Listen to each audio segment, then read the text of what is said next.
Men step up and do the right thing because it's the right thing to do regardless. Period. End of story.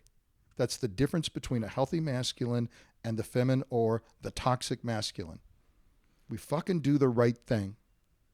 That's what we do. Regardless of what pain and suffering is involved, getting there or doing the thing. Just like that video I posted the other day, the guy on his motorcycle somewhere in some Asian place. I don't know where it was. He's going through traffic. He looks, he sees this couple. They're like trying to waken their child. The child's out. They don't know what's going on. Holy shit, she's having some kind of seizure or something. He first tries to get people in front of him to move out of the way. The cars won't move. He comes back. Come on. Gets the dad, the daughter on the back of the motorcycle, hauls ass to the hospital. That's the right thing to do. Oh, I don't know. Can you give me $20 for gas? I don't know. I didn't work yesterday. Oh, so no, you do the right thing. And if we're all leaning forward and like we talked, you heard it said yesterday or the other day, multiple times, quote unquote, sacred sons step in when others step out. When other people want to run out of the building, we run into the building. That's what we do. That's what men do. And without men doing that, we got fuck society. That's why all this shit's going wrong, because men turn and hightail because, oh, it's too hard. I didn't sleep well. My back hurts. My foot's thing.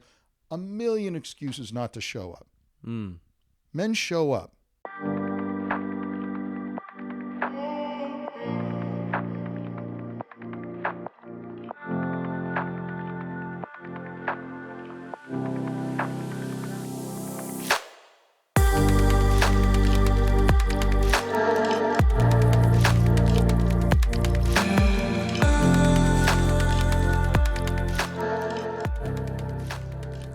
Hey everyone, and welcome to another episode of Going Out, Looking In, the podcast about the big questions of life, personal growth, and spirituality.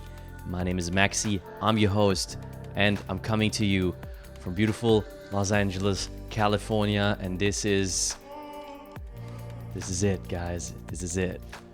It's a full circle moment for many reasons, also for these conversations. For all the brothers listening, about 3.5 weeks ago, we gathered here for Sacred Sons Convergence 8, and you brothers will know. You will know. For all the brothers who are out there who did this work, I'm in deep gratitude and honor to have shared space and time with you, and for all of us to do this work, which is so important. For us, for our families, for our communities. So it is with great honor and pleasure to introduce and announce today's guests on Going Out Looking In. For the third time, we're checking in with Uncle Vince Matoska Chafin. This time from beautiful near Bakersfield in the mountains off-grid from Uncle's place. And again, that is also a full circle moment because now we have met 3 times. We conducted 3 interviews. First one was online, second was in my living room, and the third one now, full circle, was in Vince's living room. And so it felt like a trilogy, it felt like a completion of what we have built, but also obviously also what we are continuing to building.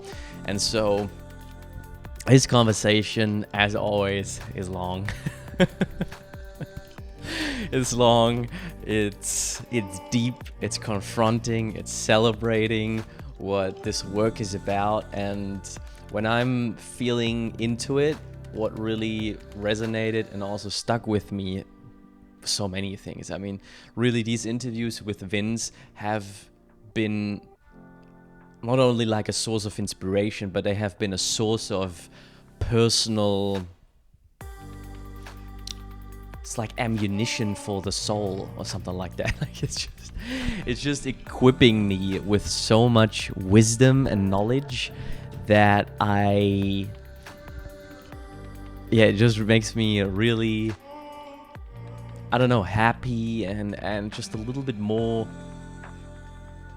complete and a little bit more, we are already complete, but it just like I just find myself quoting things that I heard on the podcast.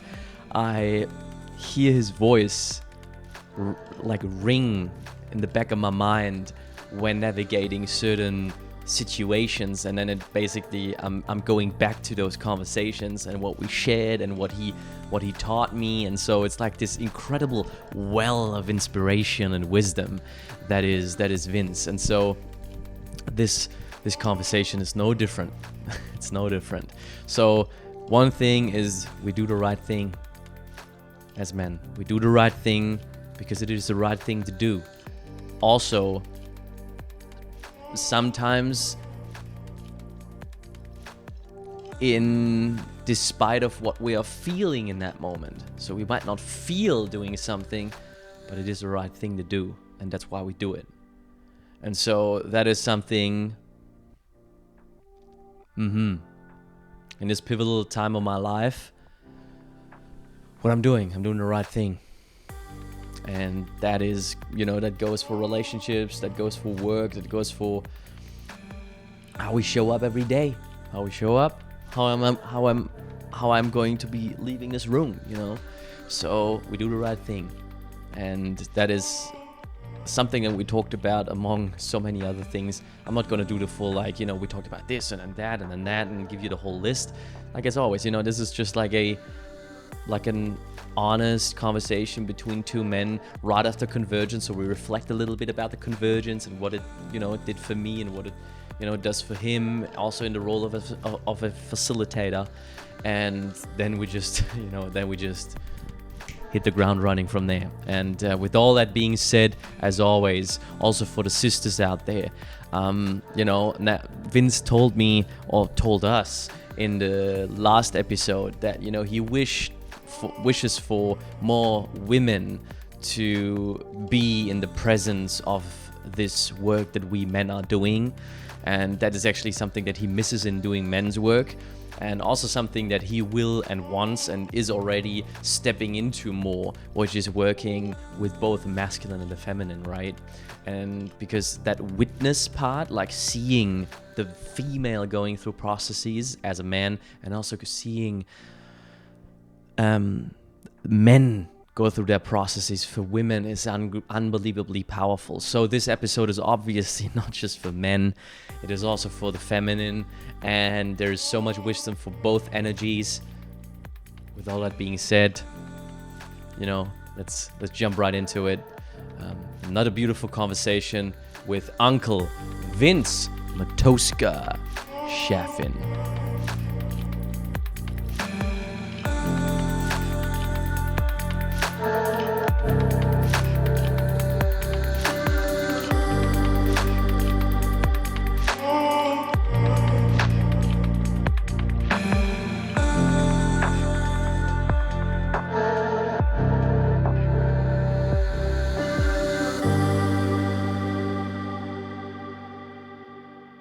All right.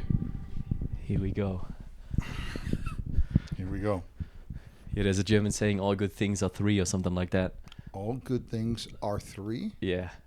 The rule of three. The rule of three, yeah. So. Well, I believe that's a true thing. Father, Son, Holy Ghost, triangles. It's the strongest form that we know. So, yes. Things coming around in threes is usually a very positive thing. So 3 conversations between us. Indeed. Number 3. Number 3. Online, my living room, your living room. Yes. Very good. Very good. Very good. Yeah, this is, so for all the listeners, so the other side of this view, we're just looking in, what are we looking at? What's that? We are currently looking at, this would be affectionately known as Tejon Canyon. And that mountain right there is called Double Mountain. This is the very southern part of the Sierra Nevada mountain range, or when it starts to become the Tehachapi Mountains. That mountain right up there is called Cummings. Used to hunt up there all the time when I was a boy. That was my favorite place my father used to go. In fact, that rifle up there on the wall right there, I found that rifle up on that mountain that was lost back in probably about the 30s, 40s by a group of men who went up there on horseback to go deer hunting. And one of the men got kicked off his horse. And while he got most of his supplies, he lost his rifle, and it was never found. And fast forward, probably would have been 40, 50 years. My dad and I are up there. I'm a little boy, and he's watching where we're going, of course. And I'm little, so I'm watching where I'm going, but I'm just watching 2 feet in front of me. And this thing was literally right across the trail, and stopped him and picked it up. And that was way, way up there on that mountain, way on that mountain. Yeah, so this is my home. This has been in my family since after the Second World War. My great uncle bought this place, and with it came an 1,800-acre lease, which he raised cattle on.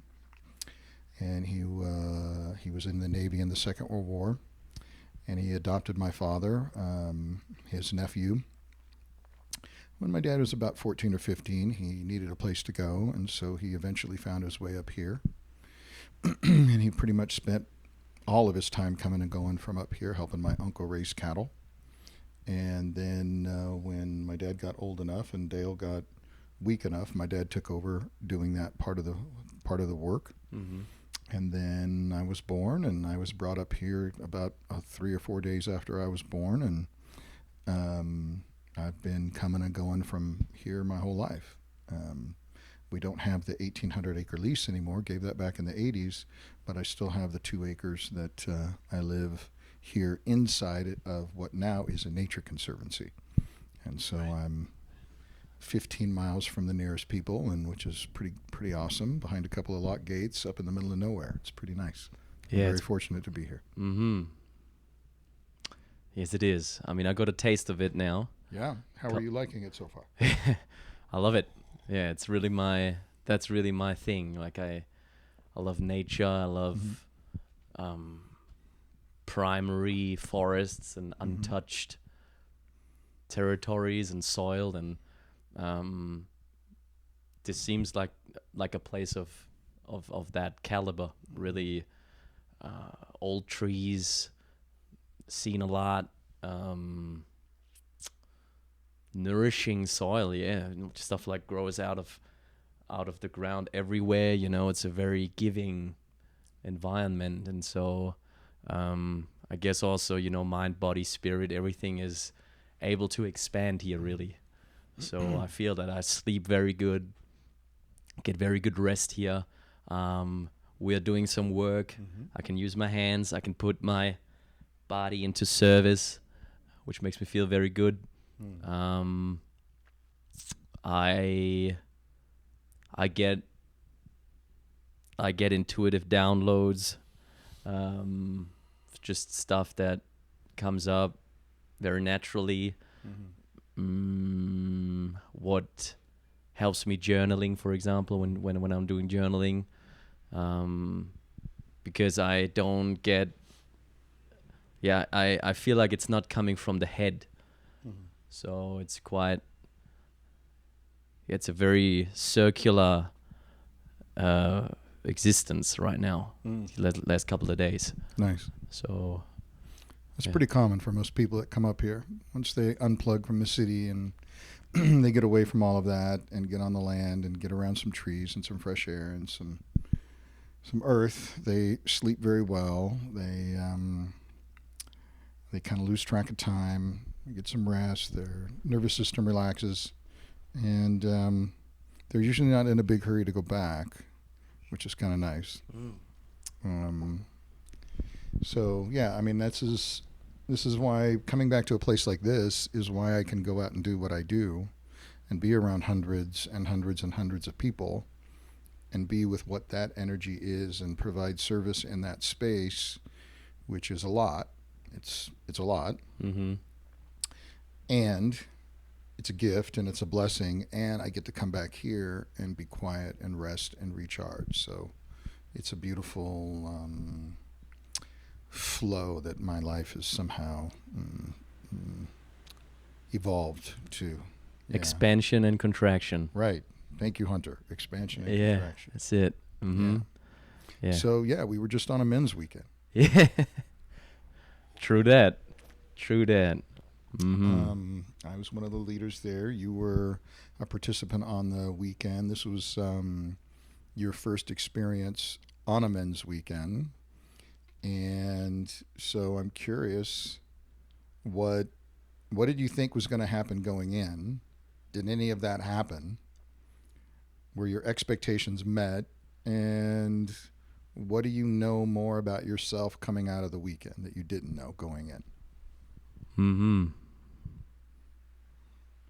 Big questions, yeah.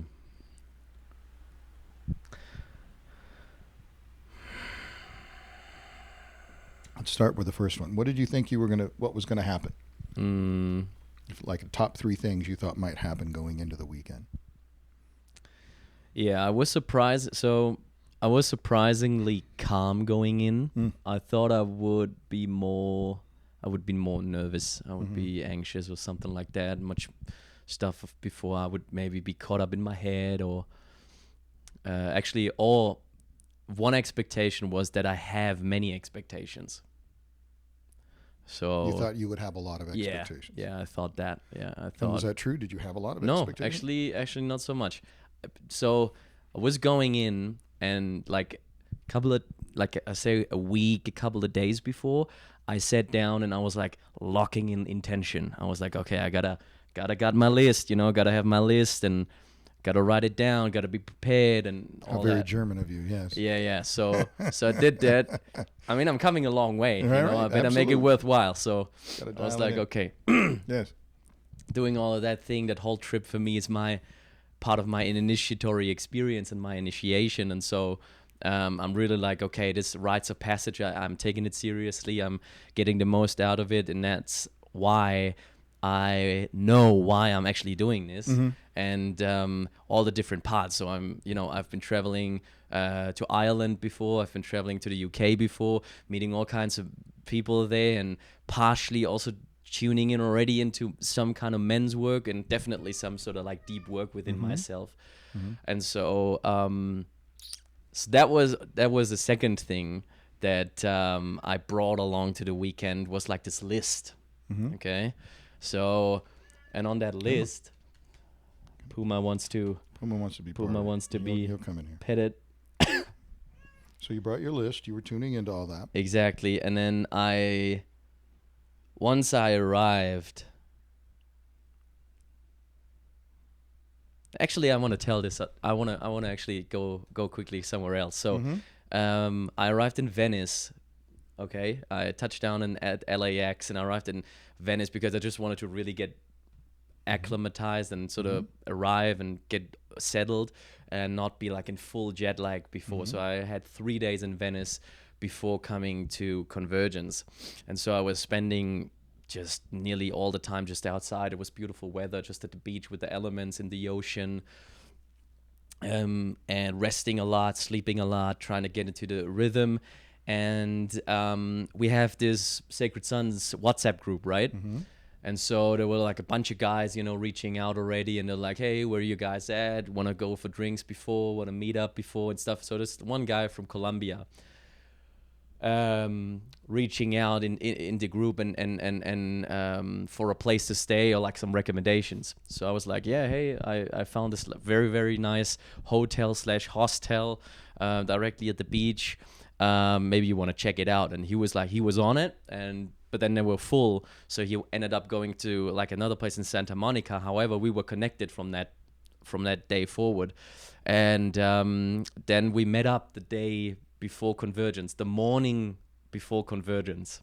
So we met up and we took very early in the morning. We both were quite still jet lagged. And so we met up and we took a walk from Venice to Santa Monica, which is like about 45 minutes, 50 minutes.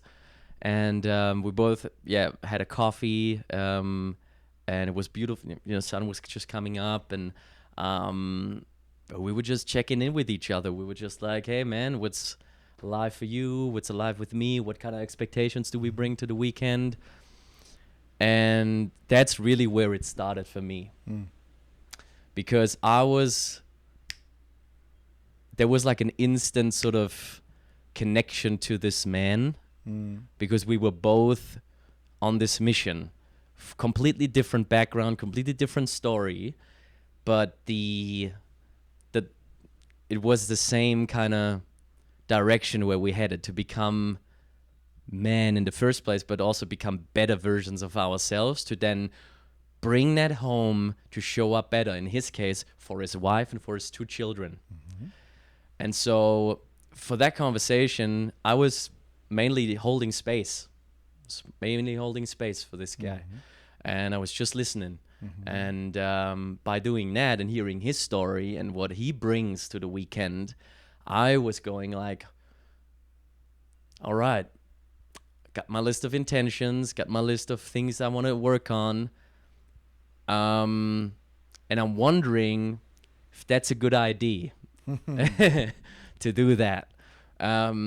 Because it just made me realize, the story is not that important, but it is my sort of dedication and my openness and my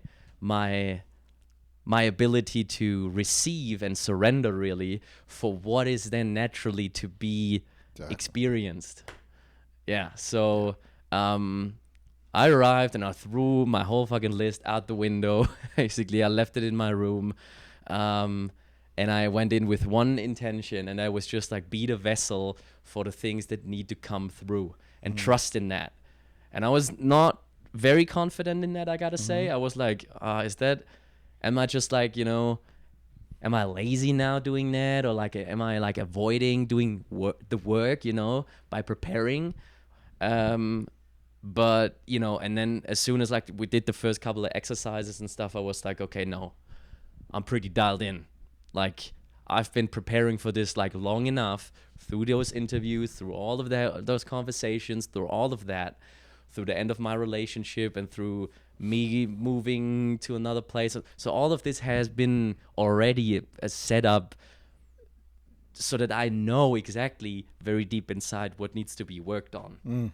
So that was that. Yeah. Very long way of saying what I thought my intentions were, what it then actually ended up being. And maybe to finish this question off, on the one hand, I really didn't know what was going on. Like, I didn't know what to expect, really. I was like, how much of it is really confrontation? How much of it is really talking? How much are we doing with our bodies? Just didn't know. I didn't know. And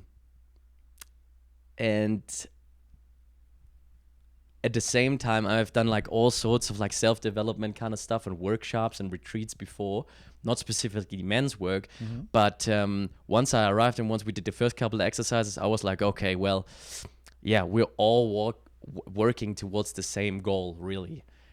Like I've told you about it, like I've done a couple of acting workshops. I was like, yeah, that's very much also like, get out of your own way. Like, this is about something moving through you, and you gotta be just open enough so that the energy can actually flow.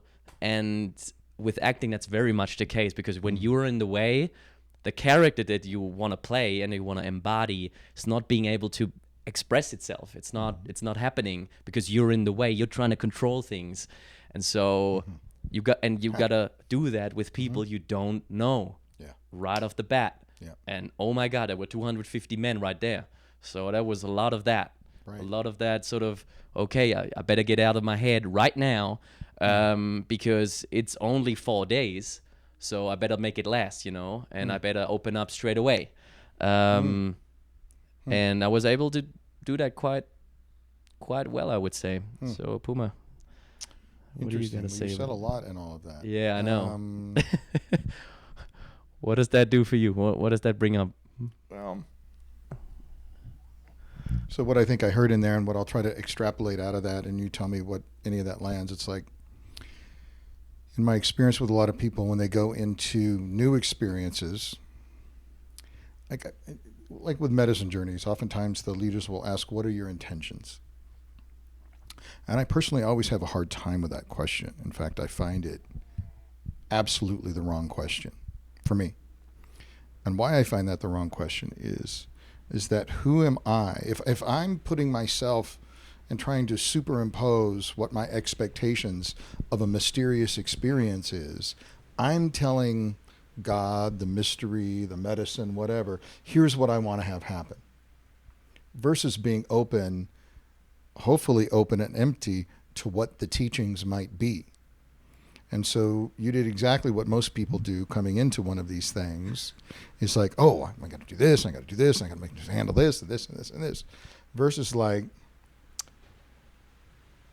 surrendering to the archetypal hero's journey, which is I leave someplace known and comfortable, physically, mentally, spiritually, emotionally. I go into the forest. I go into the darkness, the unknown. What is all of this? There's a mystery here. And the first thing people try to do is to control the mystery.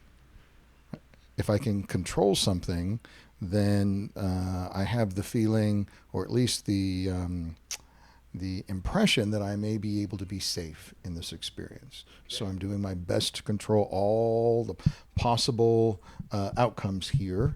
Everything that might come up, I'm going to be in control of, at least for myself.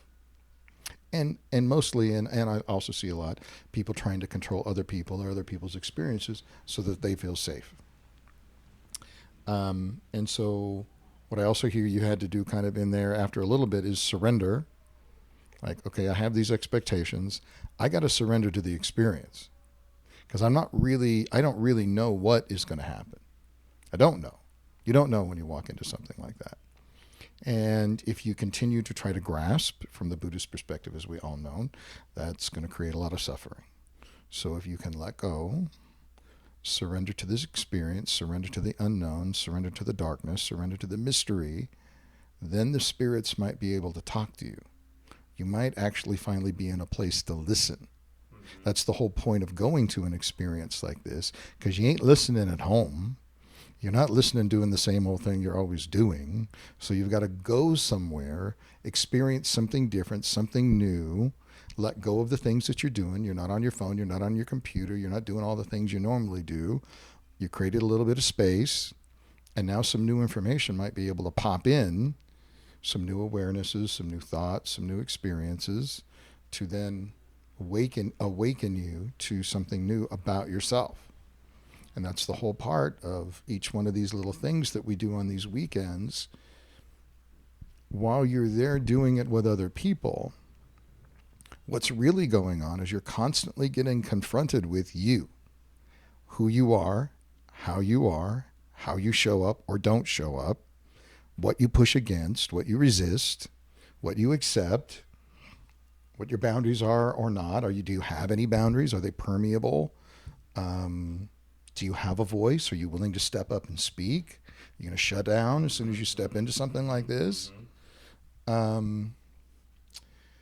So, especially being in a container of 250 men, for me, when I'm doing that stuff, I'm really gentle. Well, somewhat gentle.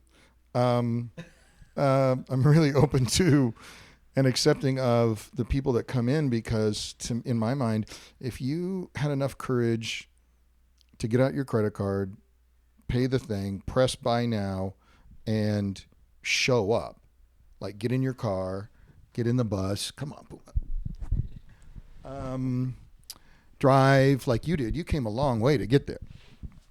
To me, that's enough. Like if that's all you did through the weekend and you didn't do much more than that, I'm okay with that because I don't have an attachment to the outcome for you. Spirit is attached to your outcome. You're attached to your outcome. I'm not.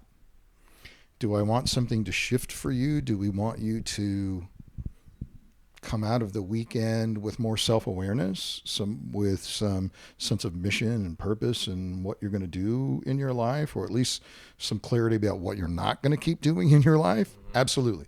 100%. But how you get it, where you get it, and what you do with it, what I try to do a lot with these younger guys, especially the younger leaders, is go, look, Maxie came all the way from Germany. If he doesn't do anything the rest of the weekend, if he just hangs out, maybe that's enough. Because when's the last time he hung out with 250 guys? Never. Yeah. That's confrontational in itself. When I first came to a weekend, there were probably about 80 or 90 guys at that first weekend I went to. I was terrified. I'd never been around that many men before. I didn't play sports so much, so I wasn't used to being in a container of men, and most of the people there hadn't either.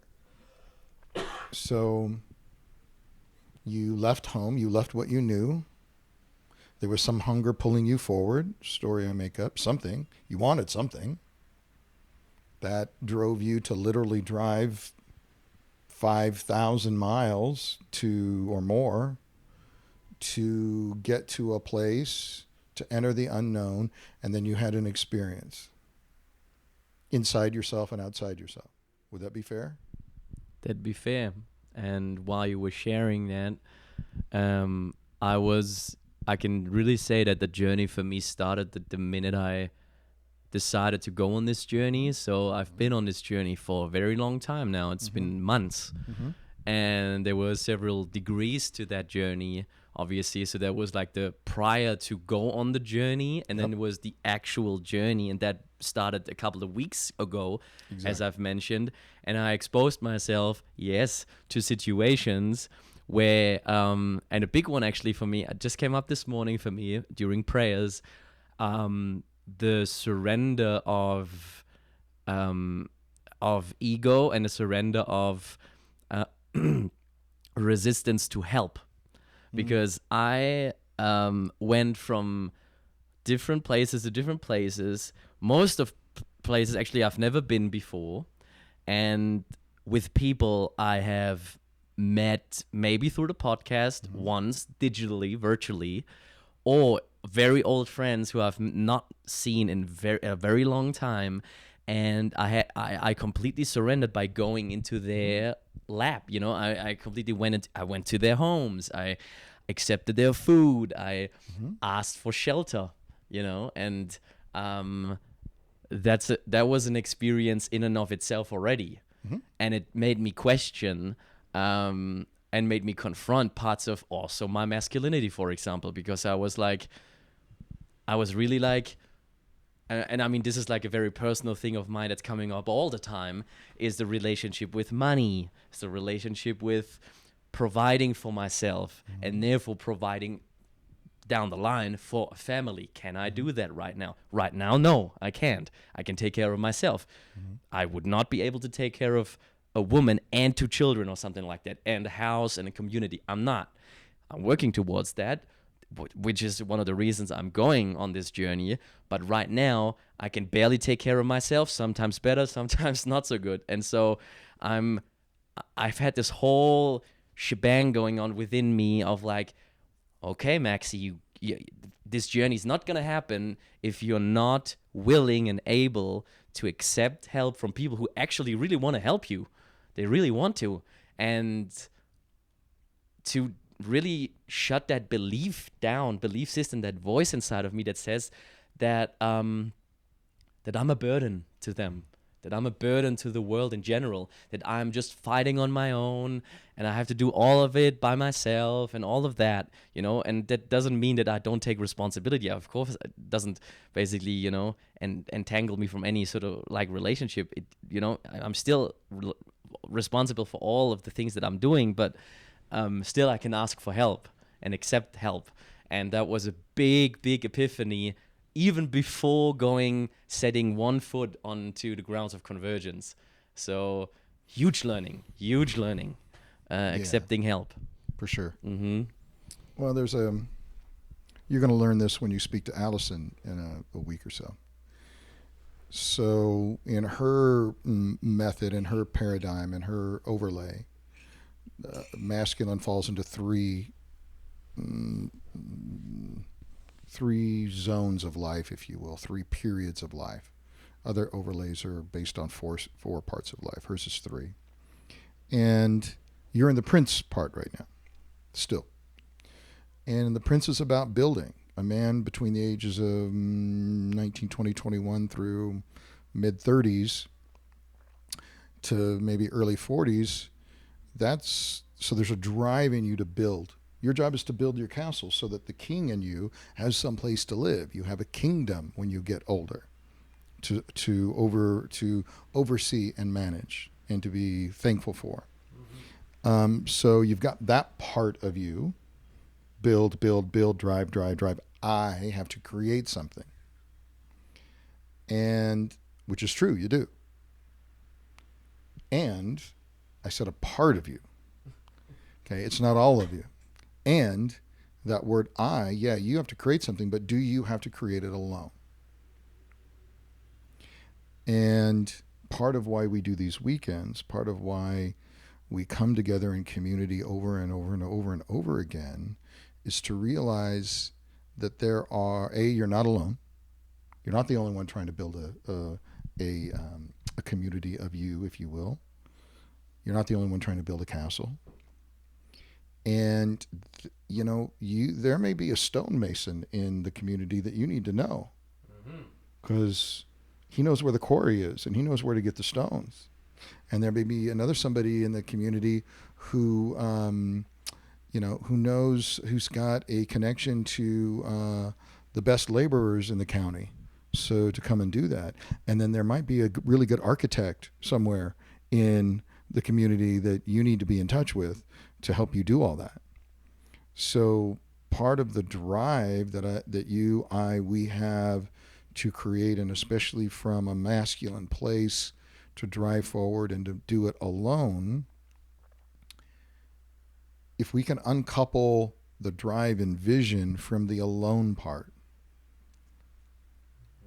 that can be a really powerful thing, because there's resources out there who also want to co-create with you. Like you said, there are people out there that want to help you. They feel really good about helping you. They want to assist. They want to be part of a vision. They might not be clear on what their vision is, but they believe in peace, and they believe in coming together for the common good. They believe in service. They believe in doing the right thing, if you will. So when people come along and are doing things that they believe in, that's what Patreon is built on. People aren't going out there and recording albums or doing all the kinds of things people are getting support on, but they are supporting those who do, because they might not be able to have the freedom in their own life to go out and do those adventurous things, but vicariously through you, by me helping you do that, I get to be part of that experience. So yeah, it's important for you to pull together. Arthur didn't just build a round table and sit in it by himself. He pulled in the other knights to be part of what? A story, a vision. He painted a dream and he said, look, here's the dream. What do you guys think? And they went, yeah, we'll fight and die for that dream. We believe in that. So having people around you that you can share your vision with, your beliefs with, your yearnings with, who go, yeah, I want to go on that journey with you. And I'll go as far as I can possibly go. And it might be gas money. It might be a place to stay. It might be an investment. It might be, hey, let's co-create this thing together. Who knows what that is and what their contribution might be. Food also. Food. It has been... feed you. When you did the Camino, you didn't go, okay, so I'm going to walk this many miles, and then this person's going to take care of me here, and then I'm going to go this part, and that person's going to take care of me there. I'm going to go here, and that person's going to take care of that. No. You had to completely let go and trust that the universe was going to take care of you, or not. That it will or it won't. I'll eat or I won't. And the universe took care of you, did it not? Always did. Always. It always does. That's the trick. So no matter, what is it? I don't think it was Mark Twain. Who was it? I've suffered more. God, what is that quote? I've suffered more from my thinking, from my fear of things happening than anything that actually happened. I'm butchering that, but there's a really good quote in there.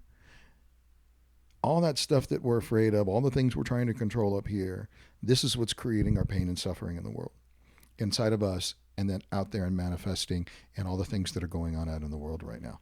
All this stuff, not this stuff. And you mentioned earlier you're hearing from people, you're hearing from women who are confused by seeing images of men coming together and yelling and hugging and fighting and crying and screaming and like, oh my God, what is this? Some kind of toxic masculinity cult. Exactly. And so, yeah, let's fucking talk about that for a minute.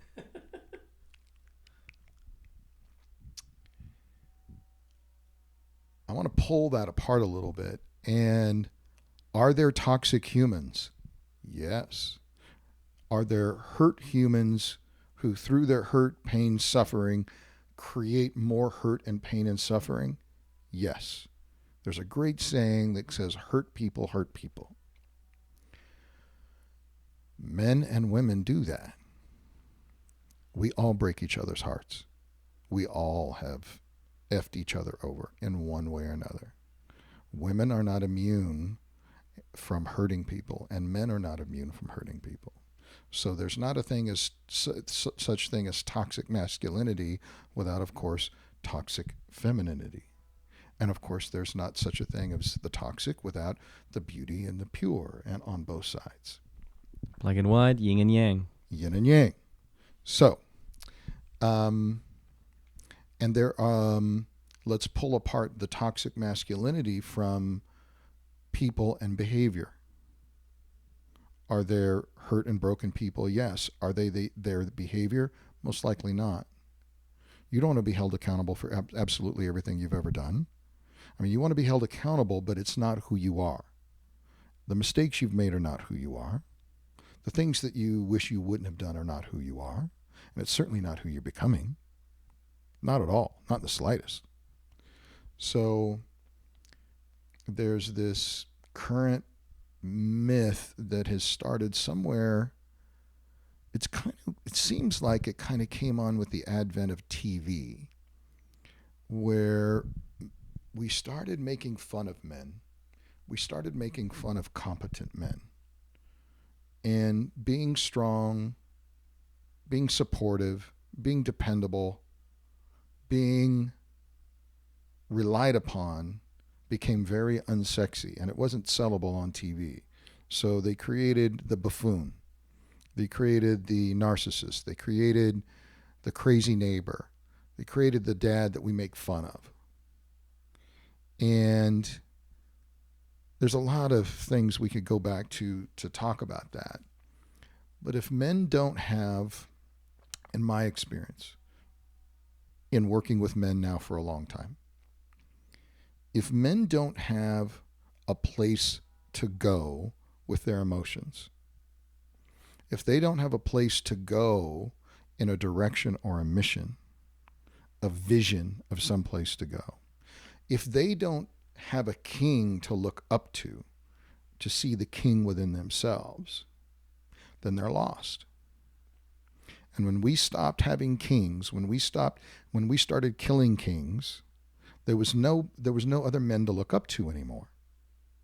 Certainly here in the United States. So without an ideal, without an example to live to and reach toward, and then everything in the media you're given is you either have money, you're constantly trying to live above your means, and you're always looking for the next younger generation of what you want. Without purpose, without mission, without goals, without a vision, all of that energy has to come out somewhere, and it comes out sideways. That's what, in my experience, the feminine is confused and upset about. Is we got all these Peter Pans running around who aren't stepping up, taking responsibility, stepping forward, being responsible, being accountable, being dependable. Now, at the same time, a lot of women say they want their man to be more emotionally available. I want you to hear me. I want you to feel me. I want you to understand. And almost without exception, a man cannot do that with his partner.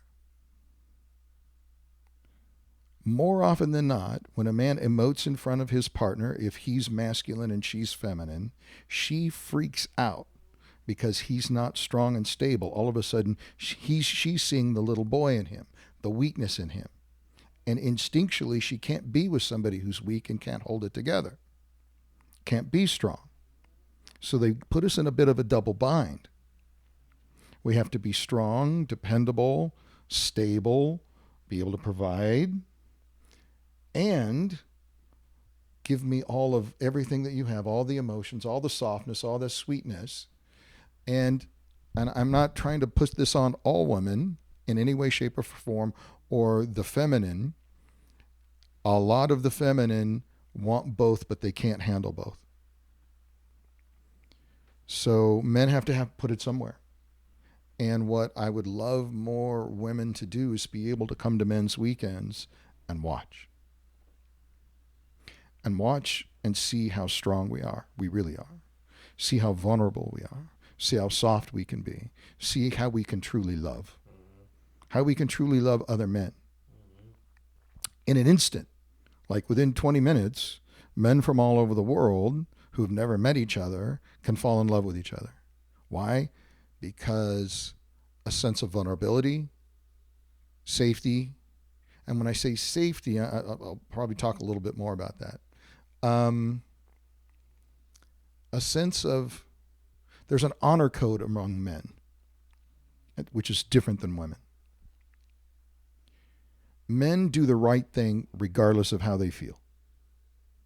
We know what the right thing is to do. If we're hired to do a job or we're supposed to do something, my hands are pretty torn up from the job that we've been working on the last day or so.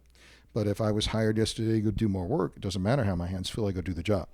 I don't want to go do the job because it hurts, but I have to go do the job. Mm-hmm. The feminine decides on what's right based on how they feel.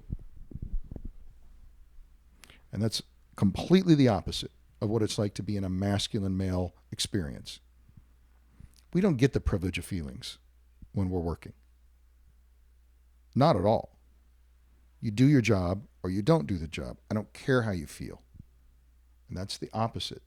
So when we're coming together in a big group, there's a thing that happens when men connect and they're watching each other, and there's kind of a unconscious test going on. And first, it's pretty high level. I can either beat him or I can't beat him. Am I safe here? Am I not here? Is this guy a threat or not? Do I have to defend myself or not? Is he manipulating me or not? And then once the truth starts to flow out and the vulnerable shares start to come out, a thing starts to happen and go, oh, well, he's really a lot like me. Mm-hmm. He's scared of the same things. He's proud of the same things. He wants a lot of the same things. He's been through a lot of the same things I've been through in various forms. Shit. He's not different from me at all. And then we get to this layer of trust. And then when we get to that trust, then when we test each other a little bit, then we get to that place of, oh, well, I have his back and he has mine. And that's a uniquely masculine experience. To be able to literally have each other's back. You have a sword facing that way. I have a sword facing that way. And we can take on whatever's coming. And I can concentrate on the enemies here and you can concentrate on the enemies there. It's where that phrase comes from. That's unbelievably unique to the masculine experience, I think. I think women have something similar. They build trust in other ways. So what you experienced on that weekend and what men can experience coming together on men's weekends is wholly unique to that experience. You're not going to get that going to a job. You're not going to get that, quite frankly, going anywhere. unless you come with together with a bunch of men. And you were talking about the confrontation piece. Well, the first confrontation is standing in front of somebody and just looking at them. Because when's the last time you did that? For sure. And it's also like what really came up when you were like sharing this now and talking about that is that for me, like it was really like such a permission slip. It was like a gradual sort of always like an on eye level experience. Whereas as soon as one man stepped in and took the leap of faith and shared, opened up, confronted, did something that made him vulnerable in society, all right? But being in this container allowed him to go there, so he did. And that allowed the whole group within also me to establish safety, to establish trust, to establish a connection that allowed me to go even deeper. And that's like this sort of like upward spiral of depth, which also obviously really, really put like or accelerated the connection and growth within our group, within the clan that we were working in, because there was just so much trust being built by those men putting themselves out there. It was just, and it just got more and more. Yeah. And you saw, I was just witnessing the growth and the utter sort of surrender of like rocks of man. They're really like, they came in locked in with the intention of, what the fuck is that? Like, I was just being dragged here and I'm just gonna let it take place, but I'm not willing, I'm not engaged, I'm not convinced, I'm not any of that. So, hopefully it'll pass fast. And then, I don't know, after like 2 hours, they're locked in. And it was beautiful to witness that. Beautiful to witness. And like I said, it always comes back to, and this is also what actually ties in nicely to what we said about the feminine, because this whole weekend, this whole experience was an unbelievable mirror for me. Like that actually happened after the first 1.5 days or something. It really started to kick in. I was like, so I went through some processes very early on, which I knew are on the forefront of my mind, of my existence, of stuff that I really wanted to address and work on. Father wound, stuff that is really, it's right there. So, and I know I want and have to work on it. All right. So I addressed that. All right. And then there was like this whole other thing coming up, which I have not expected or have not seen coming. And that is, for me, it was this whole thing of like you said, being in a container of 250 men, being in a clan of 20, 25, and what that brings along, what that brings up within me. And that's now my story, but and my narrative is childhood, is school, uni, being thrown into a situation, not knowing the other people and finding my place within that. And I was taken right back to 10, 15, 20 years ago. And it really showed me like the mirror of my personal growth and all the kind of work that I did, and all the books I've read and all the hours that I meditated. It was like all straight out the fucking window, because I was like the same boy being afraid of not being loved, not being accepted by this group, not being good enough. Really the thing that I sometimes, when people ask me, how did you get into like doing all this kind of work? And I'm just like, the pain of me being alone, not finding my place within a community led to so much suffering that I had to do something. I had to. And that was coming up. That was coming up right to the fucking surface. And I was like, holy shit, nothing's really has changed. Like I've just find other ways, more sophisticated ways of like dealing with this wound. But it's not healed. There's just a big patch of some sort of fucking spiritual something. A big spiritual band-aid is on that wound. But it came up right back again, you know, and then I don't know, we had to cut, you know, so for example, we were confronting in ritual combat. I was engaging in a fight with a guy. It was awesome. I had a whole process going on with that. And I was just like, okay, I want to do it again. I want to fight another guy. I feel like there's more medicine for me to receive. So as we were going on the second round and everybody put their hand up, okay, who wants to fight again? Putting my hand up. We're getting at it. And I was quite sort of like, I was quiet and I let the other guys go first. And then we were running out of time. So at the end of the day, it was like, okay, guys, we got to wrap it up. And also, we actually got to pick out our champions. And Maxi, it's not going to be you. We're going to take this man and this man who represent the group. And yes, by the way, we don't have time anymore to do the other fights. For me, that brought up this whole thing. Man, I was straight in my childhood. I was the little boy again, and I had the whole thing going on, which then, luckily, I was able to, then that's where then the work that I did came in, because I was able to transmute it the next day, but it took me the whole night, the whole evening. I was in this whole trance sort of thing where I was just like, okay, there's nothing I can do right now to change the situation. Especially, I should not do anything about it because it is exactly doing what it's supposed to do. I need to show up now for these men, actually. I need to support them right now to fight, for example, and to cheer them on. So it's not my thing of like being, like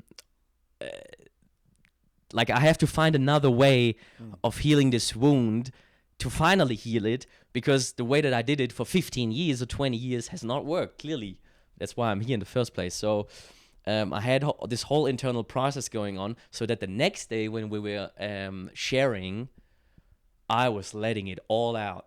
Boom. And I had this huge cathartic moment of just like, yeah, finally, it's coming up again, finally. I actually nearly had forgotten about it, that it was there. It came up very organically, and I had a container where I could release it, and where I was being held by other men that then afterwards came up to me and said, feel the same way, bro, know exactly how you feel.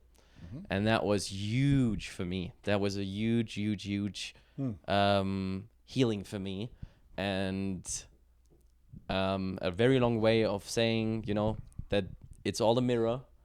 And one last sentence to the feminine, and that is also what I'm getting when I'm now sharing stuff about my journey, just putting it out there, and the viewer and listenership is quite a lot. Like there's a lot of females out there who will listen to the podcast and who consume my content.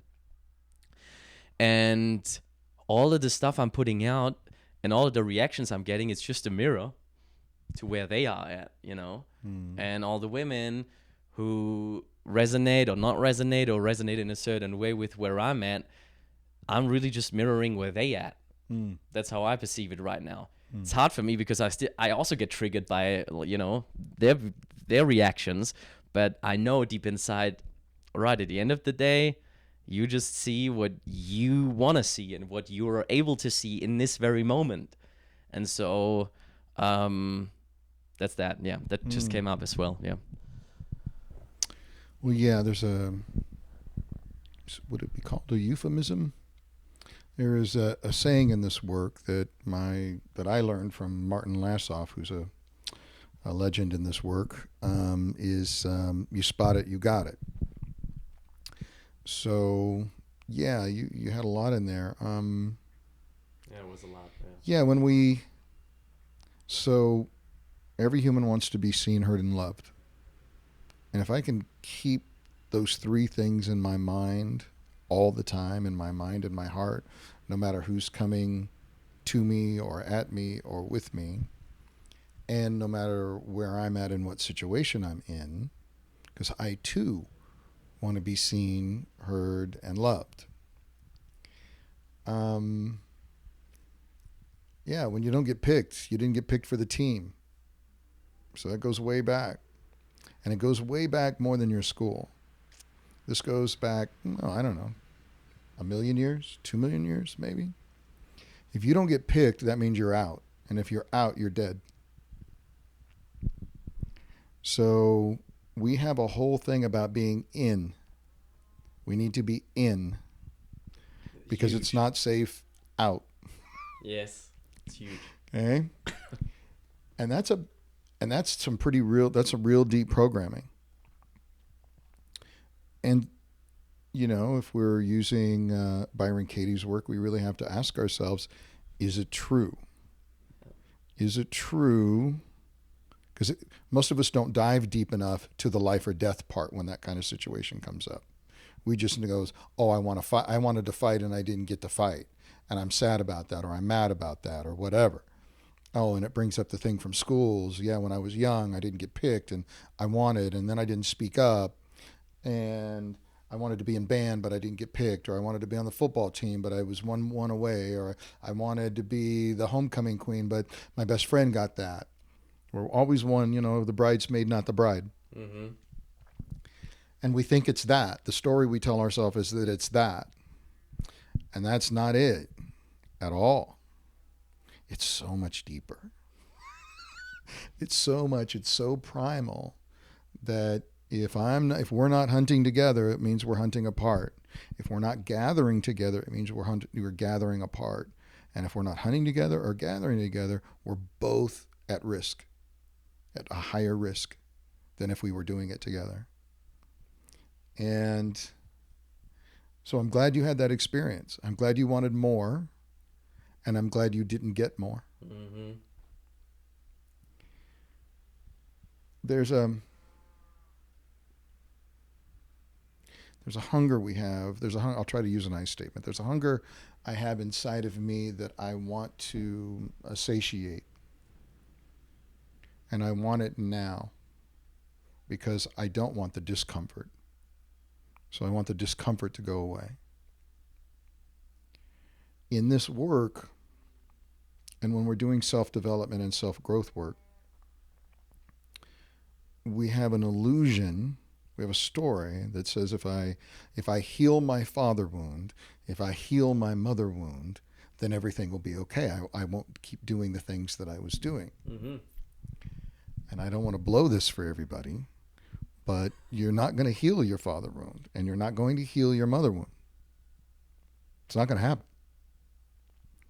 What you're going to do is you're going to develop strategies, you're going to develop ways of being which improve your resilience, improve your strength, improve your coping ability, so that when these things come up, you don't go down the groove that you created your whole life that you've learned to cope with. You're going to start going down a different way. Or if you do go down, instead of going all the way to the end, to porn, sex, drugs, alcoholism, whatever your things you use, you're only going to go part way down. And then you're going to remember, oh, right, I'm driving down this street again. Mm-hmm. I know this street. See, there's the sign. I know that. I know this place.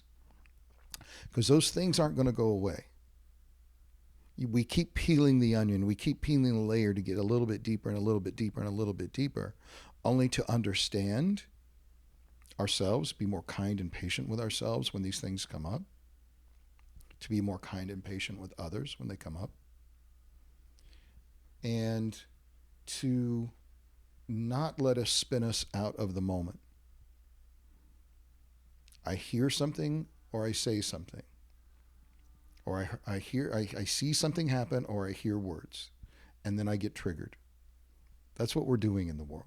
We're driving to school, we're working there, we're answering an email, we're at the grocery store, we're trying to pull into the famous Whole Foods parking lot, which is always too full. There's no way to get in there. And then somebody cuts us off, we see something, or we hear something, boom, we get triggered, and we're no longer in the present moment. Mm-hmm. That's all that happened. We either heard something or saw something. And then, bam, we spin into story. That they should, they shouldn't, I should, I shouldn't. We go into this whole narrative experience, usually one that we've been in before. That's where it comes from. We've been in this experience before, and it's just triggering an old wound, triggering an old trauma, which has a whole story, a whole narrative attached to it. I could have like replaced those guys in my 100%, group 100%, with my childhood friends. 100%. There was nothing going on there that isn't already going on here, and it hasn't already happened. Yeah. That's why you come to the weekend. Okay? To go see it all. The whole movie is right here in front of you one more time. Yeah. And the thing is, so then what are you going to do this time? What are you going to make it mean this time about you and them? And that's why when I did that talk about story, are you going to keep telling the same old, boring, repetitive stories that you've been saying, that I've been saying for 59 years? Are you going to tell a different story?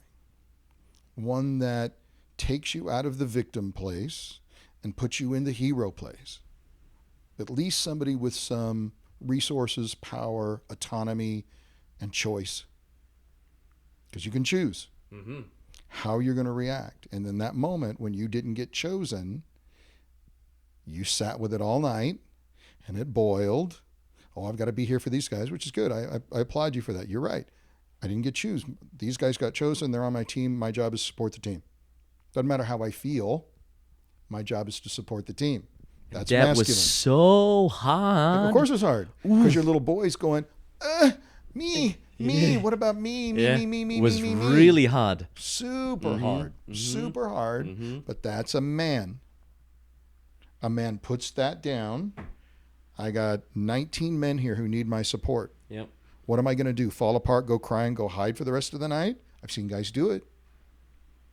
Or am I going to, quote unquote, man up? Where did it come from? Man up, put that away, boy down, man up. My job is to support these men. Yep. I'll deal with my wounded boy tomorrow. Yep. Because you're not 5 years old anymore. You're not 10 years old. You don't get to throw a tantrum on the floor anymore, which is what most men are doing in their relationships. Most grown-ass men are throwing tantrums, going to Vegas, spending all night on porn, blowing their money gambling, blowing their money on everything, blowing their time, energy, everything taking away from the family. That's a little person having a tantrum. Yeah. And the feminine does not want to be with a little boy. They want to help nurture and raise a little boy, but they don't want to be married to or partnered with a little boy. They want to be married to and partnered with a mature masculine. Great. Well, then guess what that part of us does? Is we put the wounded boy away when we need to. You really want my wounded boy to come online when there's a fire in the living room? When the cars crashed? When there's an emergency, you really want me to stand here and talk about how I feel about running into that burning building? You know, it seems really scary to me. I might get hurt. You know, I don't really like heat. I like the cool weather personally. I'm not really a fan of that. Or do I put all that shit away and I grab a blanket and I haul ass in there to try to get the cat or my wife or my children? That's what I do. It doesn't matter how I feel about it. So what you demonstrated in that moment was mature masculine. You put away that little part of you. He's still here. He's still hurt. He wanted to be chosen. He didn't get what he wanted. Yeah, welcome to life. You don't always get what you want. And you already had a fight and you got greedy. You wanted more. I want more. No. Everybody gets a turn. You got a turn. Done. Absolutely. You get to do more the next time. Okay? So we put that away and then, okay, now that here's a quest. We have a team. We have to do this thing. I'm part of the team. I step up. I support my brothers. I take my turn in my space in the team, and I bring my gifts to the team, whatever they are, because they need me. They didn't need you back at the cabin crying in your bunk. No. Not at all. Going, what, poor me, I wanted to fight tonight. I didn't get to fight. That's a mature masculine. So you had that experience, and then the next day, now you had a space, and you got to bring the little boy back in and go, damn it. Yep. I didn't get what I wanted yesterday. I wanted chocolate ice cream yesterday, and you fuckers served vanilla. Yeah. Damn it. Yep. That's why I wanted something different. Yeah, so tell me about this, how this shows up in your life. Yeah, you wanted something, and you didn't get it. So how is that for you? How is it like when you don't get what you want? So then that little boy now gets to come in and speak and have his experience, say what it's like has been for him through his life to not get his needs met back then, teens, 20s, 30s, and bring some love, compassion, tenderness to that part of yourself, some understanding to that part of yourself. And the more, in my experience, the more that I honor and speak to and create space for all those parts, the quieter they are, the quicker I recognize them, the less they have a chance to then come out and manifest themselves in all this sideways behavior. Exactly. Because they will get their needs met. Your wounded little boy who wants is getting his needs met. He's either going to get them met directly through the mature masculine, or he's going to get them met sideways through all this fucked up behavior. Yep. They will always get their parts met. And this goes for men and women. Women are getting all their needs met, and they're doing it all kinds of strategies to get their needs met versus direct. And that's hopefully what we're doing on our quote unquote self-actualized journey, is to be able to be so here and so present that I can speak to you from my authentic, deepest self, from an NVC, a nonviolent communication way, speaking from my deepest or my underlying need. Because I might say, you might have went and picked up some food for your sweetheart, and you came home for you and your sweetheart, but you didn't quite get exactly what they wanted. You got something else. Now, if that person was really here in real time, really speaking from their deepest need, they first might complain about, but I didn't want sushi, honey. I wanted nigiri. You brought home regular sushi. You know how I don't like the rice thing. And then this whole thing starts. But what was really underneath that? I thought you loved me. And if you loved me, you'd bring me what I want. You'd know what I want. And what's really underneath that is, wow, I don't really communicate my wants and needs to you clearly. I just assume you're going to know what they are. And that really tanks a relationship big time.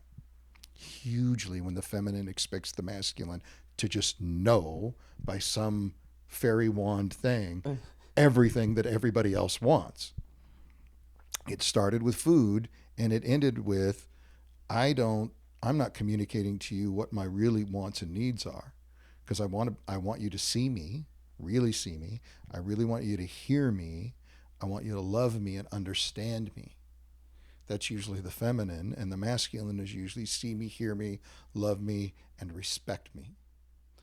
And let's really quickly bring very much compassion into it. Like, I have very much deep compassion for the feminine in that sort of hindrance and in that fear of speaking the truth, because they have not been heard in a very long time systematically, and their voices have been shut down and all of that. However, I think it doesn't sort of it doesn't take away the accountability that we all have to speak our truth. Especially now that we're moving into a more empowered state where, at least, I don't know, I can only speak for the relationship that I want to be cultivating with a woman. Sure as hell, I want my woman to speak up to me, so that I can be fully present with her and I can meet her needs in the way that she wants them to be met. At least try my best or do my best, and facilitate an environment where this is possible. How I can only open that door. She has to walked through it herself. So That's right. Well, we take a risk. You took a risk. We all take a risk in speaking what we want or need. We have a way that we phrase that in this work, saying, do you have a request of this other person, knowing that you might not get it? That's the chasm. That's the canyon we all have to cross. We have wants and needs. We don't share them because we're afraid, to really speak our truth. Well, will they still love me if I really told you what I really wanted and needed? Would you still want me, need me, respect me, love me, see me, understand me? So that's one. If I really told you what I wanted, what might happen if I don't get it? Maybe you won't give it to me. Maybe if I really told you what I really wanted in the universe, I then might have to be responsible for creating a scenario that comes in. Mm-hmm. I might have to take responsibility for my wants and my needs instead of continuing to put them on other persons, other societies, the community, God, wherever I want to put responsibility for the world. I hang that cross somewhere over there so I don't have to take responsibility over here. It's a very convenient way to go through life. Yeah. But if I don't find a way to voice those wants, needs, then they're never going to get met. I'm always going to blame you for not meeting them. And I'll constantly be in this state of poor me, victim, because the world is just happening and it's never working out for me.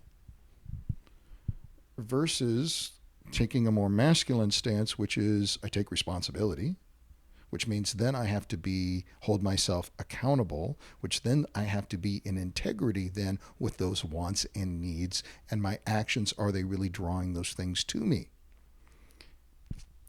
Most people don't want to do that. Most people want to continue to blame mom and dad, or blame the society, blame the culture, blame everybody but themselves for the lot that they're living in this life. Yep. And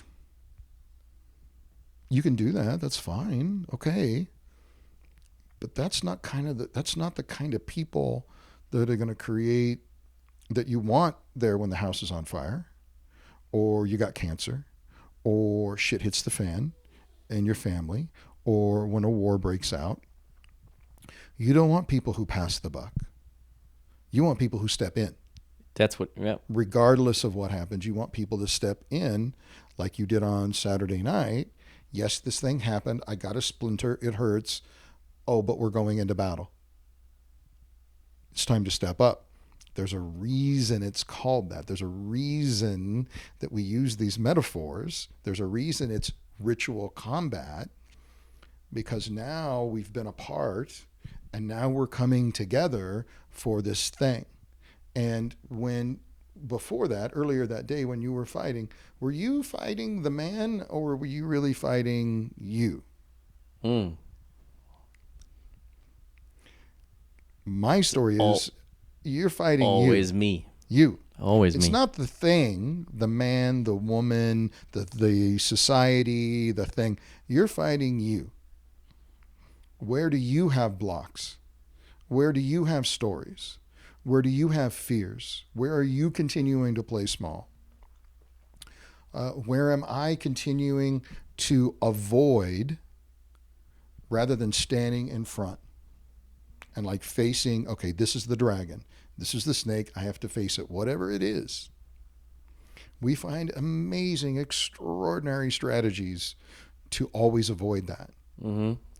And that's why in this particular way, in this particular organization, Sacred Sons, we do this ritual combat thing. It's not about fighting a man at all. No. That's not what it is at all. It's about, can I stand up in front of me and fight my fears of stepping in?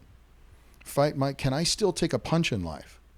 Because life is punching you all the time. Can you take a punch and continue to stand up and continue to move forward? Or are you going to run away and hide and stop looking? I remember the first time I stepped in, I picked the biggest guy. Can I, A, face the biggest guy, which was not easy? Can I also see, oh, I'm playing into this same old story where the little guy picks the big guy to prove himself? I'm playing right into an old story, because I have had now since a lot of conversations with big men and go, yeah, it's everywhere we go. Little guys are always trying to prove themselves to us. Constantly. They're always trying to pick a fight. So how am I picking a fight with the universe rather than, and consciously or unconsciously? Am I choosing to step in powerfully with consciousness to face myself, or am I not? And that's a big reason. That's why we do that whole thing. Can I face my fears? Can I face the dragon? And then you saw what happens every single time at the end of that.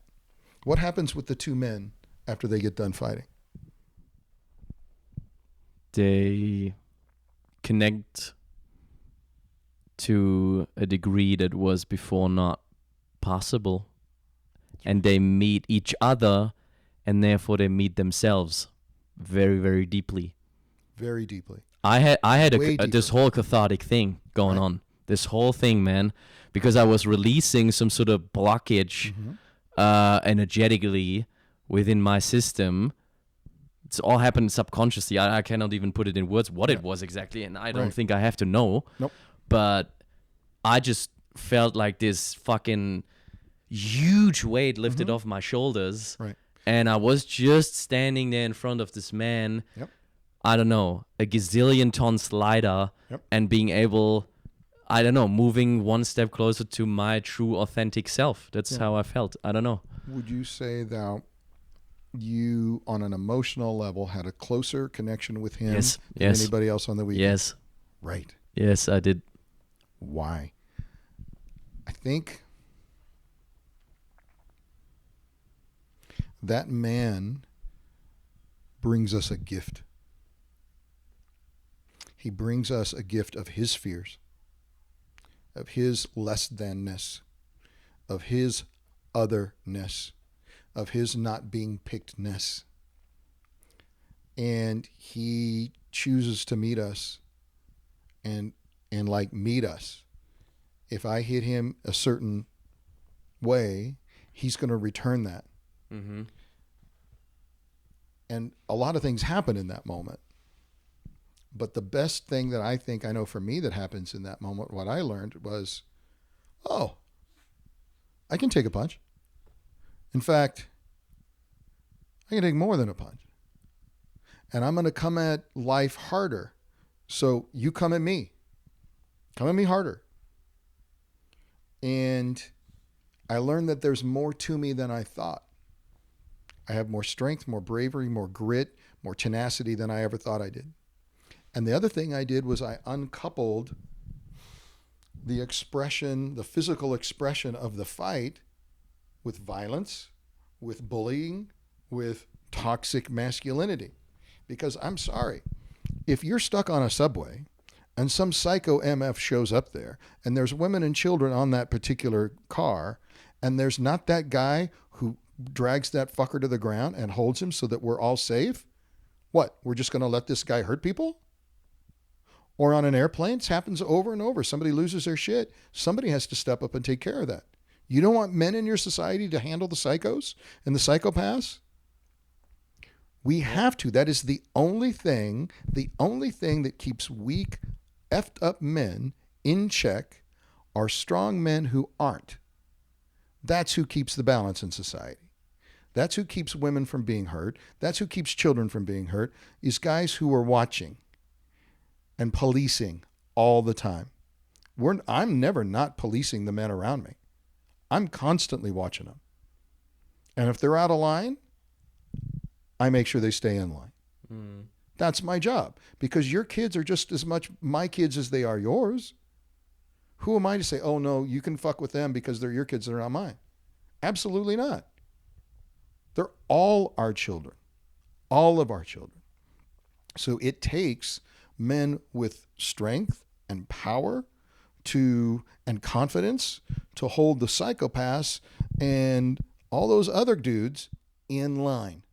And That's our job. And to do their work individually so that is not in the way when shit hits the fan. Exactly. Because then you don't want the individual story of each one of us, which we have, which the little boy is inside and needs to be taken care of, and that needs to be taken care of in a safe container, not just, I don't know, randomly anywhere.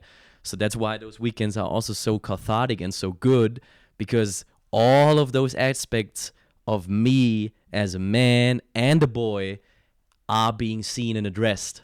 They're being seen and addressed there because what are you going to do? You're going to sit on the bus and let that happen. Exactly. Or you're going to put your little boy down. That's it. And you're going to grab yourself and you're going to stand up and you're going to do something. That's it. Because if you don't, who is? Yep. Absolutely. Nobody else is going to stand up.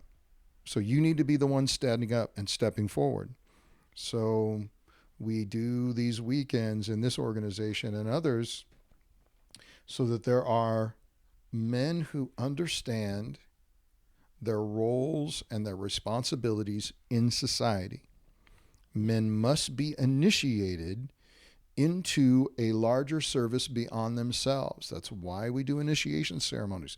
That's why indigenous cultures have done initiation ceremonies for boys since the beginning of time, because boys needed to learn their job in their culture, which was provider, protector. That's their job. Okay? The feminine has different jobs, different roles and responsibilities. If you don't initiate the boys, they'll continue to run around just like they're doing, and then they become grown-ass men who are still running around in this Peter Pan syndrome, me, my, whatever I can get, versus where can I show up and be in service to something larger than myself, to my community, to my friends, to my loved ones. That's your job. Your job is to be in service. Also, sometimes Puma needs love and attention. So you got to be able to be available to give Puma love and attention. See, you give him a love and attention, he settles right down. He gets his needs met. There are times and places where we need to show up and be in service to others. When we do, everything's all right. When we abdicate, then we have wars. We have suffering. I so much saw that also when it comes to boundaries. Like, I need to be frankly just be punched in the face in a safe container where I know that nobody really wants to hurt me, but I need to feel that there's like that there is a boundary. What the fuck? Like that I not like, I don't know, that my physical existence has boundaries, that there is edges that I should not cross, you know. I don't know, that's why we do all the that's why that was for me so powerful also, because, for example, again, you know, this is my podcast, so I'm just bringing in a lot of like what I'm going through, is establishing healthy boundaries, fierce, loving boundaries, you know. I'll be communicating with I statements. I'll be communicating in a nice way. There's a German saying, the tone makes the music. How we communicate makes the music. Yet, I need to establish those boundaries so that I can fully show up when, again, shit hits the fan. I need to have my resources gathered. I have to fill my cup. That's why I need my spiritual practice in the morning. That's why I need to keep my body in check. That's why I need to eat healthy. I need to rest properly and all these kind of things, so that when I'm needed within the society that I'm part of, I can be of service. If I'm constantly in my own way, and this is like, that naturally just happens on those weekends. I can name 1,000 other examples where this kind of stuff was coming up for me, where I was just getting in my own way instead of the greater good of the community. Or even when we split up in the group and playing a game within the clan that I was in, my team against this other team, I needed to be fully present within myself And there was time for the little boy earlier on, but now it's time for me to be within this community, to best show up as, I don't know, the guy who's pulling the rope on tug of war. I don't know, just very simple things, very primal things. And you can spin that into any, I don't know, you can spin it into any work meeting on I don't know, on Zoom or whatever. If I'm constantly within my own story and it's all about me, and I'm not having my needs met, I don't have, I don't know, my boundaries in check, and nobody showed them to me. Nobody punched me in the face, and I know now it's time for me to shut the fuck up. Well, I'm constantly going to be invading the space of other people. And that's all. So all of that is happening in those weekends. I really can say that now from a point of experience that, yeah, it's all right there. It's all right there. And if you don't have good boundaries for yourself, if you don't even understand what boundaries are, then you're not going to recognize when they get violated around you. You're not going to notice when somebody cuts in front of line of the little old lady at the checkout counter. You're not going to notice when nobody's helping that person cross the street. You're not going to notice the 20 mile an hour speed limit right across the street from the school, because you're just going to be in your own little world. It's all about you. And you forget that of your place and your role and your responsibility to the greater good. And if you show up in service to the community, if you understand your roles and responsibilities to the community, then the community will take care of you. Your needs will get met.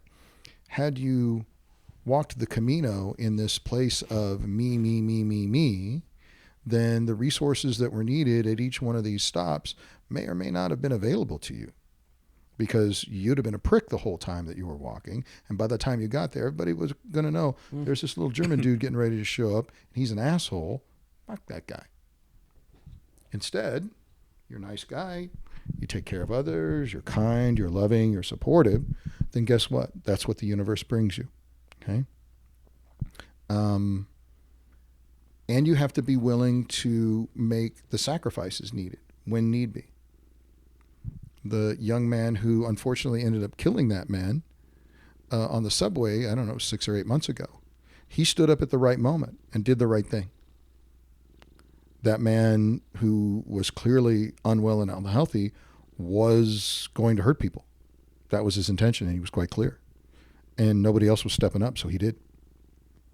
He sacrificed. He put on the warrior cloak, which is a service cloak to the community. Warriors are in service to all of us who choose not to be warriors. And he put that on, and he sacrificed himself in that moment to protect the women and the children and the others, the feeble, on that particular subway train. If he didn't do it, who would have? And what would have been the ramifications of that?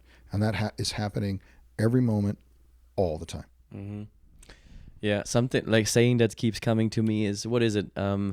There's a time and a season for everything under heaven, right? Mm-hmm. And so it is, and for this whole masculinity thing, because I really feel like, this might sound that I don't know, you just, yeah, you've been saying it as well with women, like it's so,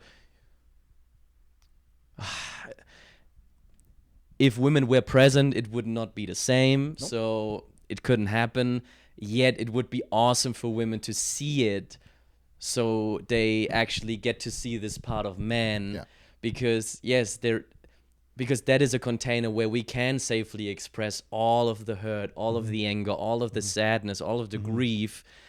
So then we can show up in strength, in service, in other parts of our lives. Yeah. So this whole thing of masculinity, yeah, I mean, now it becomes just more and more clear to me that it can be, it all has its place. That's exactly right. And I can express myself. I have an accountability partner now. Mm-hmm. I have a guy who is holding me accountable to what I expressed, what I shared with him, what I want to change in my life. Mm-hmm. And so he's going to show up and he's going to ask me about it. Mm-hmm. So, Maxi, what's up with that? Mm-hmm.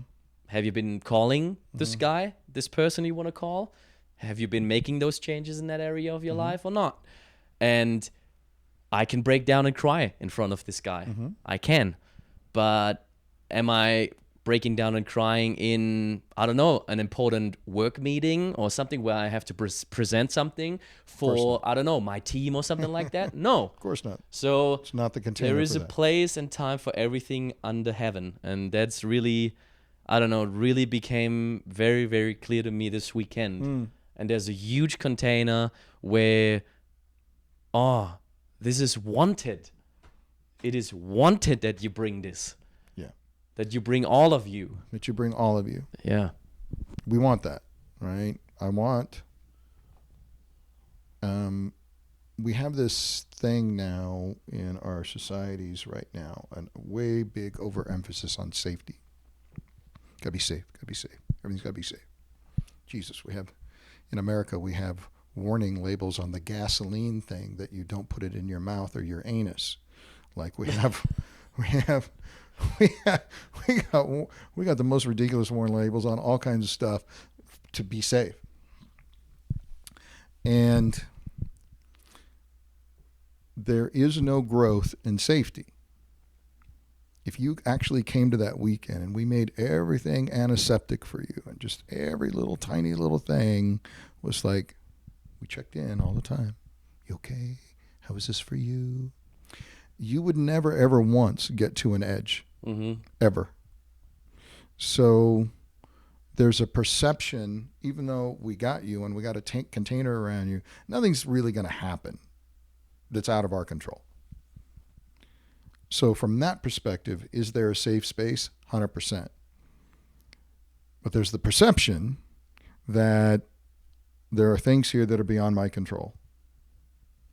And without that, you wouldn't get to a single edge. You wouldn't get to a place where you push yourself or you watch men being pushed, which then immediately hits you and you have this reaction or cathartic moment as well. There was something you just said that I wanted to reflect on. It was around masculine and feminine. So yeah, when I've done mixed gendered circles, when everybody's there, men, women, children, those by far are the most profound. I mean, I love the fact that we do men's work and I love the fact that women go and do women's work. Absolutely necessary, 100% support it. Got all my resources into that world, 100%. But I do this work personally so that I can be a good provider and protector out there where there's women and children. So while this is great, I'm doing it for that, for them. And so when we bring men and women together, those containers are extraordinary when we put the men in the middle and the women are around and they can watch and just be in witness to what happens, what we actually do. And then vice versa, when we put the women in there and then we have the men around. And oftentimes what I'll do in those scenarios is I'll actually have the men face the opposite way. So there's a barrier about anything coming in. Their backs are to the women. They're not voyeurs looking over, what's going on, peeping Tom, the perp constantly staring. No, it's the other way. It's the oxen surrounding the little ones inside. Buffalo do this, oxen do this. The big males will form a perimeter circle protecting the vulnerable inside. So we make this actual barrier, men standing there for as long as it takes. Sometimes it's hours. We will stand facing out while the women do their work. And over again, every time I've done that, the women come out of there going, I never knew men could do that. I never felt so safe in my life. I didn't know that you were capable of that. I felt protected in a way that I've never felt protected ever. Because there's a lot of women out there who have never had a positive relationship with any man in their life. Ever. Yeah. So they don't know that men can be safe, that men can be trusted, that men are here to serve them. We are here to provide and protect. That's our job. We actually are programmed biologically to do that for you. That's why I'm here, is to provide that service. And I feel really good when I do it. Like I feel awesome when I can show up and do things. Oh, you need me to fix the light bulb? I got it. You need me to dig the thing? I got it. Yeah. You need me to do that for you, baby? I got it. Feels really great. I feel good that I can provide that for you. So many men's love language is service. And some of the feminine get that and understand that and receive those acts of service. Some of their love language is slightly differently, so they don't actually see how much it means for the man to show up and provide in these ways. So they don't actually see it. But we want to. We want to provide. We want to protect. And I know for me, while I love doing men's work, and it's a big part of my life, obviously, and I'll continue to do it for as long as I possibly can. My calling, my want is to bring men and women together, the masculine and the feminine together in these circles, in these ways, so that so many of these wounds on both sides. There's been a lot of men who have been severely hurt by the feminine. There's been a lot of feminine who have been severely hurt by the masculine. And until we can come together and bridge that chasm together, the story I make up, as much work as we do in our circles with men and as much circles as women do in their feminine circles, we're still, if we're not coming together and bridging that, we're not doing the next level of healing that actually has to happen, so that these fucking wars that keep breaking out, all of this conflict coming out sideways won't get healed. These horrendous feminine wounds perpetrated by masculine and feminine. Most homes now are single parent homes led by who? Women. Women are raising the children alone. Most. So how are we to blame the masculine for the way the children are being raised when we're not allowing the masculine to be there to be part of the raising? And we don't want to have the conversation about what it's like to be in a family just with a woman being a woman, single parent home, and we're raising children and the impacts of that. We don't really want to talk about that, but it's there. It's happening. So then where are these wounds coming from? Just magically happening? The men are creating all these wounds even though they're not even there? Oh, well, they're being created because the man's not there? Yeah, I don't know. That's a story, but I don't think that's the complete story.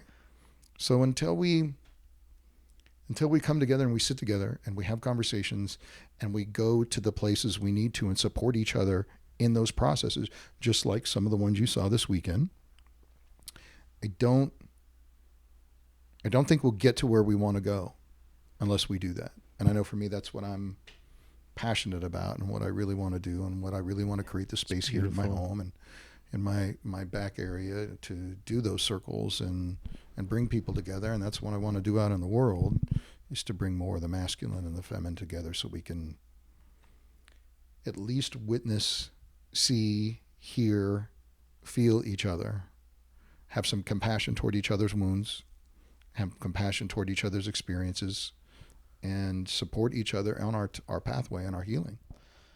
So much. And yeah, so much. I think that's a very beautiful add-on to this work, and something that I am yet to experience. Although like the circles that or like the workshops I've did were mostly just open to like all genders. And I found the men's circle to bring a different quality.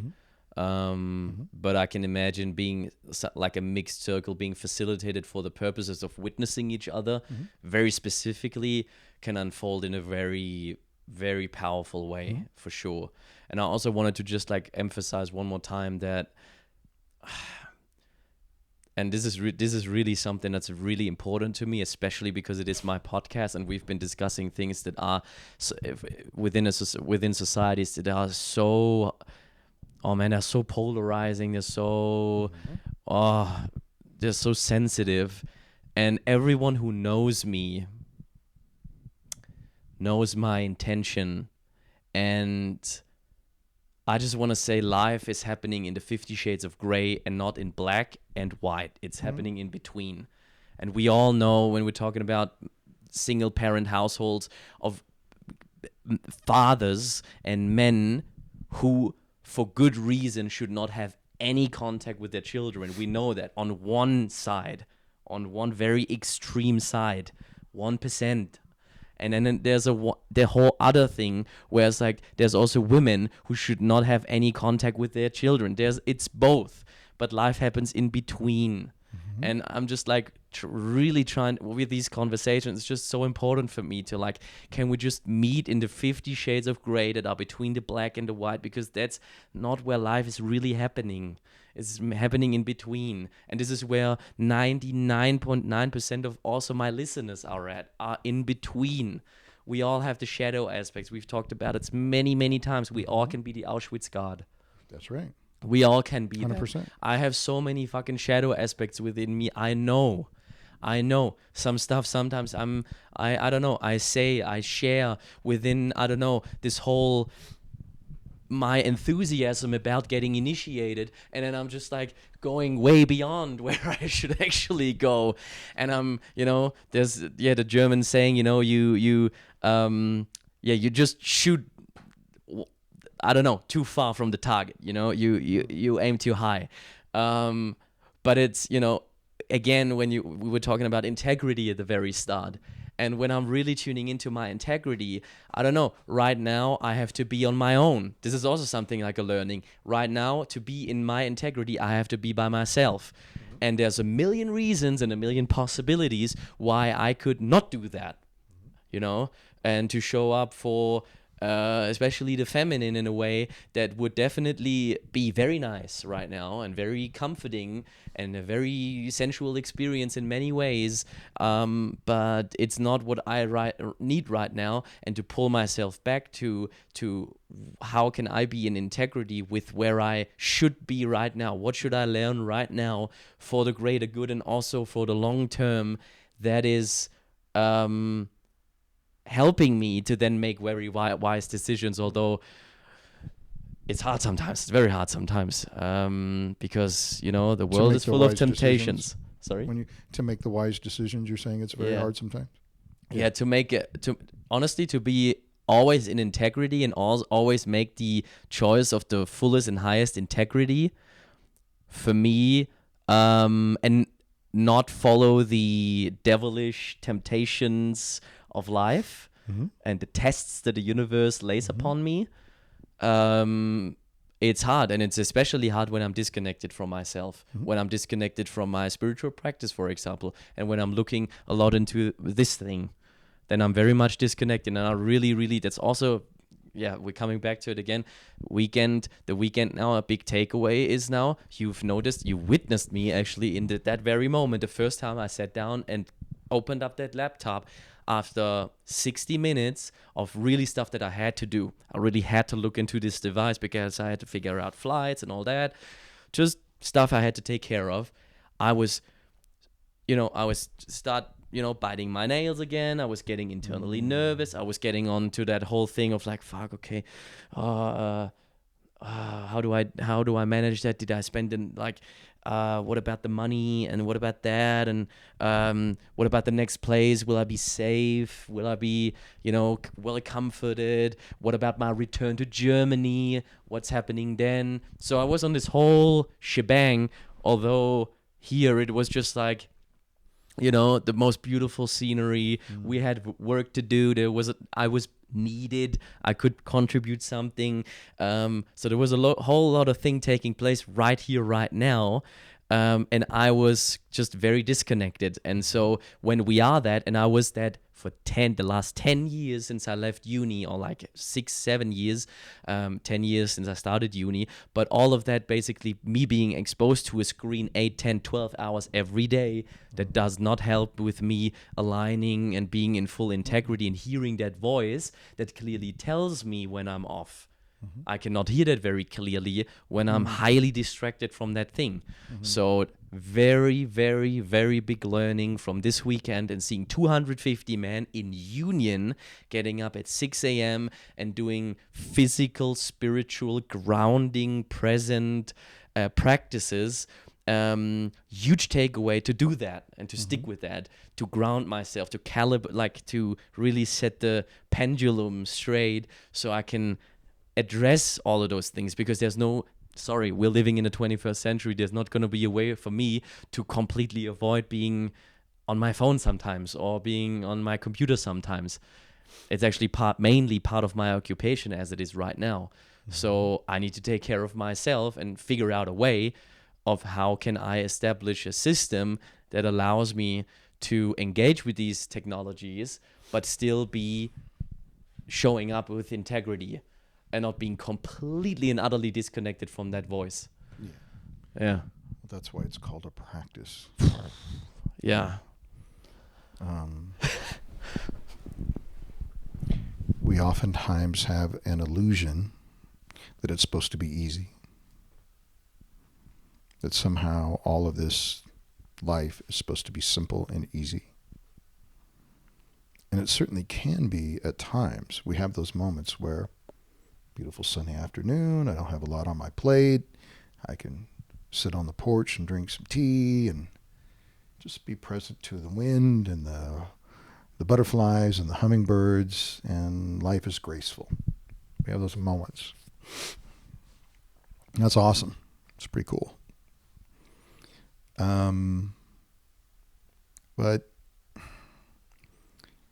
when, you and I spoke about this before, and I spoke about this, I think, in my talk as well.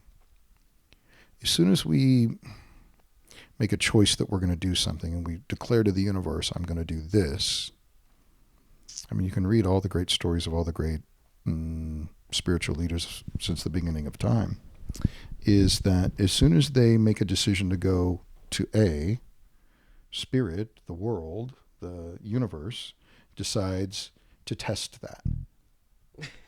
You're now tested. Oh, you said you wanted to create this. Okay. Well, here comes a link to a site you probably shouldn't go to. Mm-hmm. Here comes a phone call that's a little hard. Here comes an email. Here comes all this stuff. All these distractions are opportunities for us. Oh, now Tex wants your attention.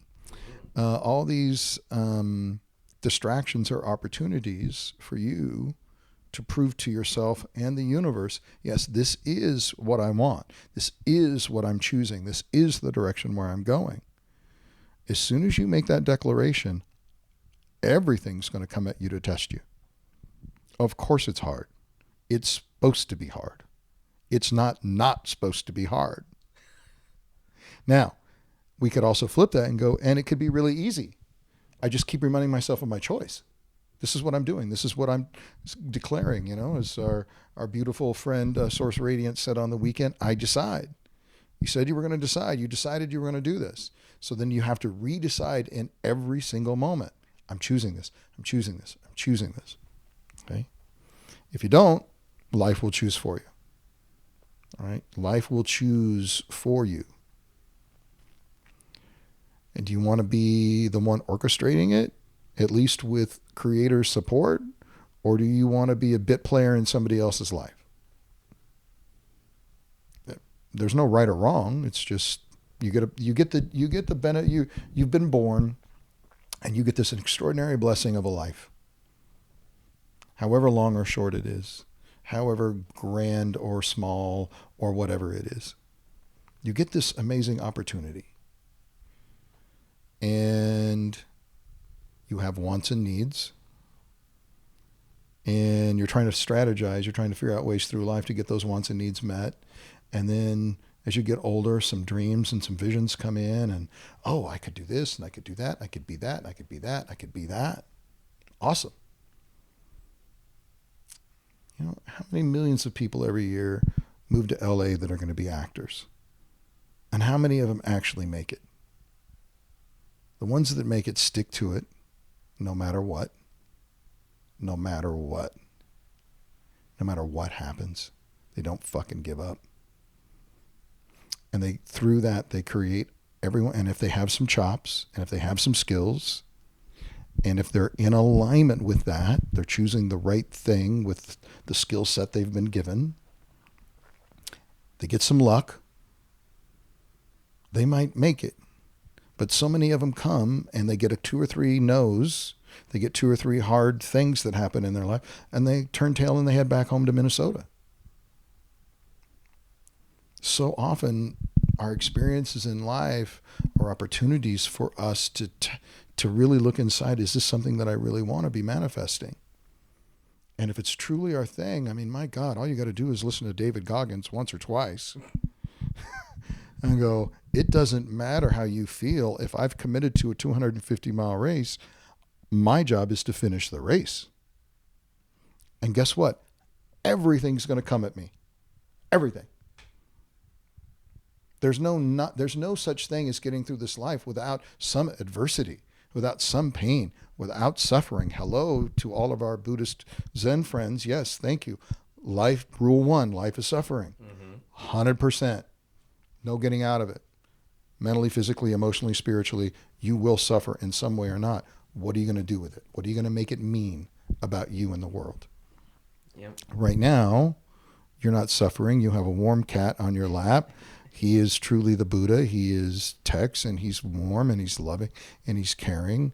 Now, I have had people come here who have things around cats, and the cats show up trying to love them, trying to show them that they can be in service to something more than themselves. Here, pet me. See what happens when you pet me. Oh, you won't notice it, but your heart rate's going to go down. Your stress level's going to come down. You're going to release different endorphins in your body. Everything about you is going to shift if you just pet the cat. But a lot of people show up, oh my God, I'm allergic, I'm this, I'm that. They got all these stories around it. And they push that opportunity away. And life's coming at you constantly with these little opportunities to press up against your dragon, if you will. All the time. Mm-hmm. And we have all this stuff that we use to push that crap away. All these gifts are coming at us, and we have all these stupid stories, all this stuff we've made up to push all these opportunities away. And when they come, do I have hopefully I've done enough work to go, oh, this might be a good opportunity for me. I might want to step through this. And do I have the strength, the grit, the tenacity to continue to go forward when I choose this? Because life will throw shit at us. We will get the flat tire on the way to the car interview or to the interview. We will get the, Dear John letter, i.e. the breakup letter, right when we think this next step is happening. And then what am I going to do with that? Do I have the strength, the tenacity to be with that and stay on task? Like you're saying, what I think I heard you say was that you're in a place in your life right now where you've got your own internal work to do. You've got to find your place, find your way, find your unique pathway up the mountain. And right now, being in partnership that's not going to help you get there. Could you find comfort and solace in some sort of relationship, whatever label you want to put that on that? Sure, of course. We all want to feel good. There's a great song that Levon Helm sung. I don't know if he wrote it or if somebody else wrote it. All the money in the world spent on feeling good. And if you really think about it, just that line is absolutely 100% true. Mm-hmm. All the money in the world is spent on feeling good. The right car, the right clothes, the right food, all these different things just to feel good in this moment. Feel good about myself, feel good about the word, I'm better than, whatever we do. Right now you're saying, hey, I'm on this path, and I'm going to choose to not allow myself to get distracted. Yeah. And it's hard. Mm-hmm. But that's also circling back to the mature masculine. We do the hard thing. We don't do the easy thing. We do the hard thing. We have to do who the fuck else is going to do it? Who's going to climb in the sewer? Who's going to jump on the roof when it's on fire? I had a situation here when this thing was all plugged. It's the middle of a rainstorm. I had to get this thing undone. I'm in the rainstorm, up on the roof, cold, in the dark trying to unstick the fireplace because it was clogged. As you see, there's nobody else here to do that job. I can't send texts as much as I would love to send texts to do that job. He's just going to look at me with that look right there going, no, Dad, that's you, bro. This is your test, Dad. The test, can you give your parking space to somebody else when you pull in and take one a little bit further away? Can you return your cart? You do that. I was very impressed. You take your cart back at the store. Mm-hmm. Can you look for opportunities to do something for someone else above and beyond your comfort? And make that in your mind, that's the right thing to do. That's the story I'm going to tell myself right now. That's the right thing to do. I would like to add a little something. A huge takeaway from the weekend was the whole thing. We are, as men, as you know, in that organization, Sacred Sons, we are committed. We make, we get clear on our mission, we get clear on our purpose, and we speak it out, and we have somebody who is holding us accountable for it. Mm-hmm. And what happens if we don't do that? That was a huge takeaway from me, because Adam was beating that drum for many times. The universe will kick our ass, and we'll get in trouble. That's right. So as soon as go back to your own way. Exactly. As soon as we speak it out and we, put it out there, and a part of us wants that to happen, we better commit to it and we better make it happen. Otherwise, yeah. It's the Matrix. It's the red pill, blue pill.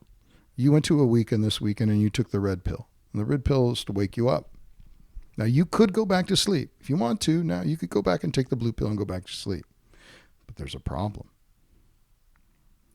You know that there's another reality. You know there's another part of you. You know there's another story to you. And a lot of men do go back to sleep. But they know better now. And that's really screwed. When we now go back in denial, go back into our own old way of being, and way back here, we remember, shit. I really want to be a man of integrity. I really want to be a man who's responsible. I know I can do that. But I don't want to go through the pain and suffering and the hardship to actually live it, to make the hard choices. For you right now is saying no to things that don't serve the vision. And that's for all of us. If it doesn't serve where I'm going, I have to say no to that. And most men don't have a strong no. And if they don't have a strong no, that means their yes is meaningless. If your no's nothing, well, so's your yes. So part of the boundary thing that so many folks are on and on and on and on about is, I have to do my self-care and I have to take care of myself. Yeah, no.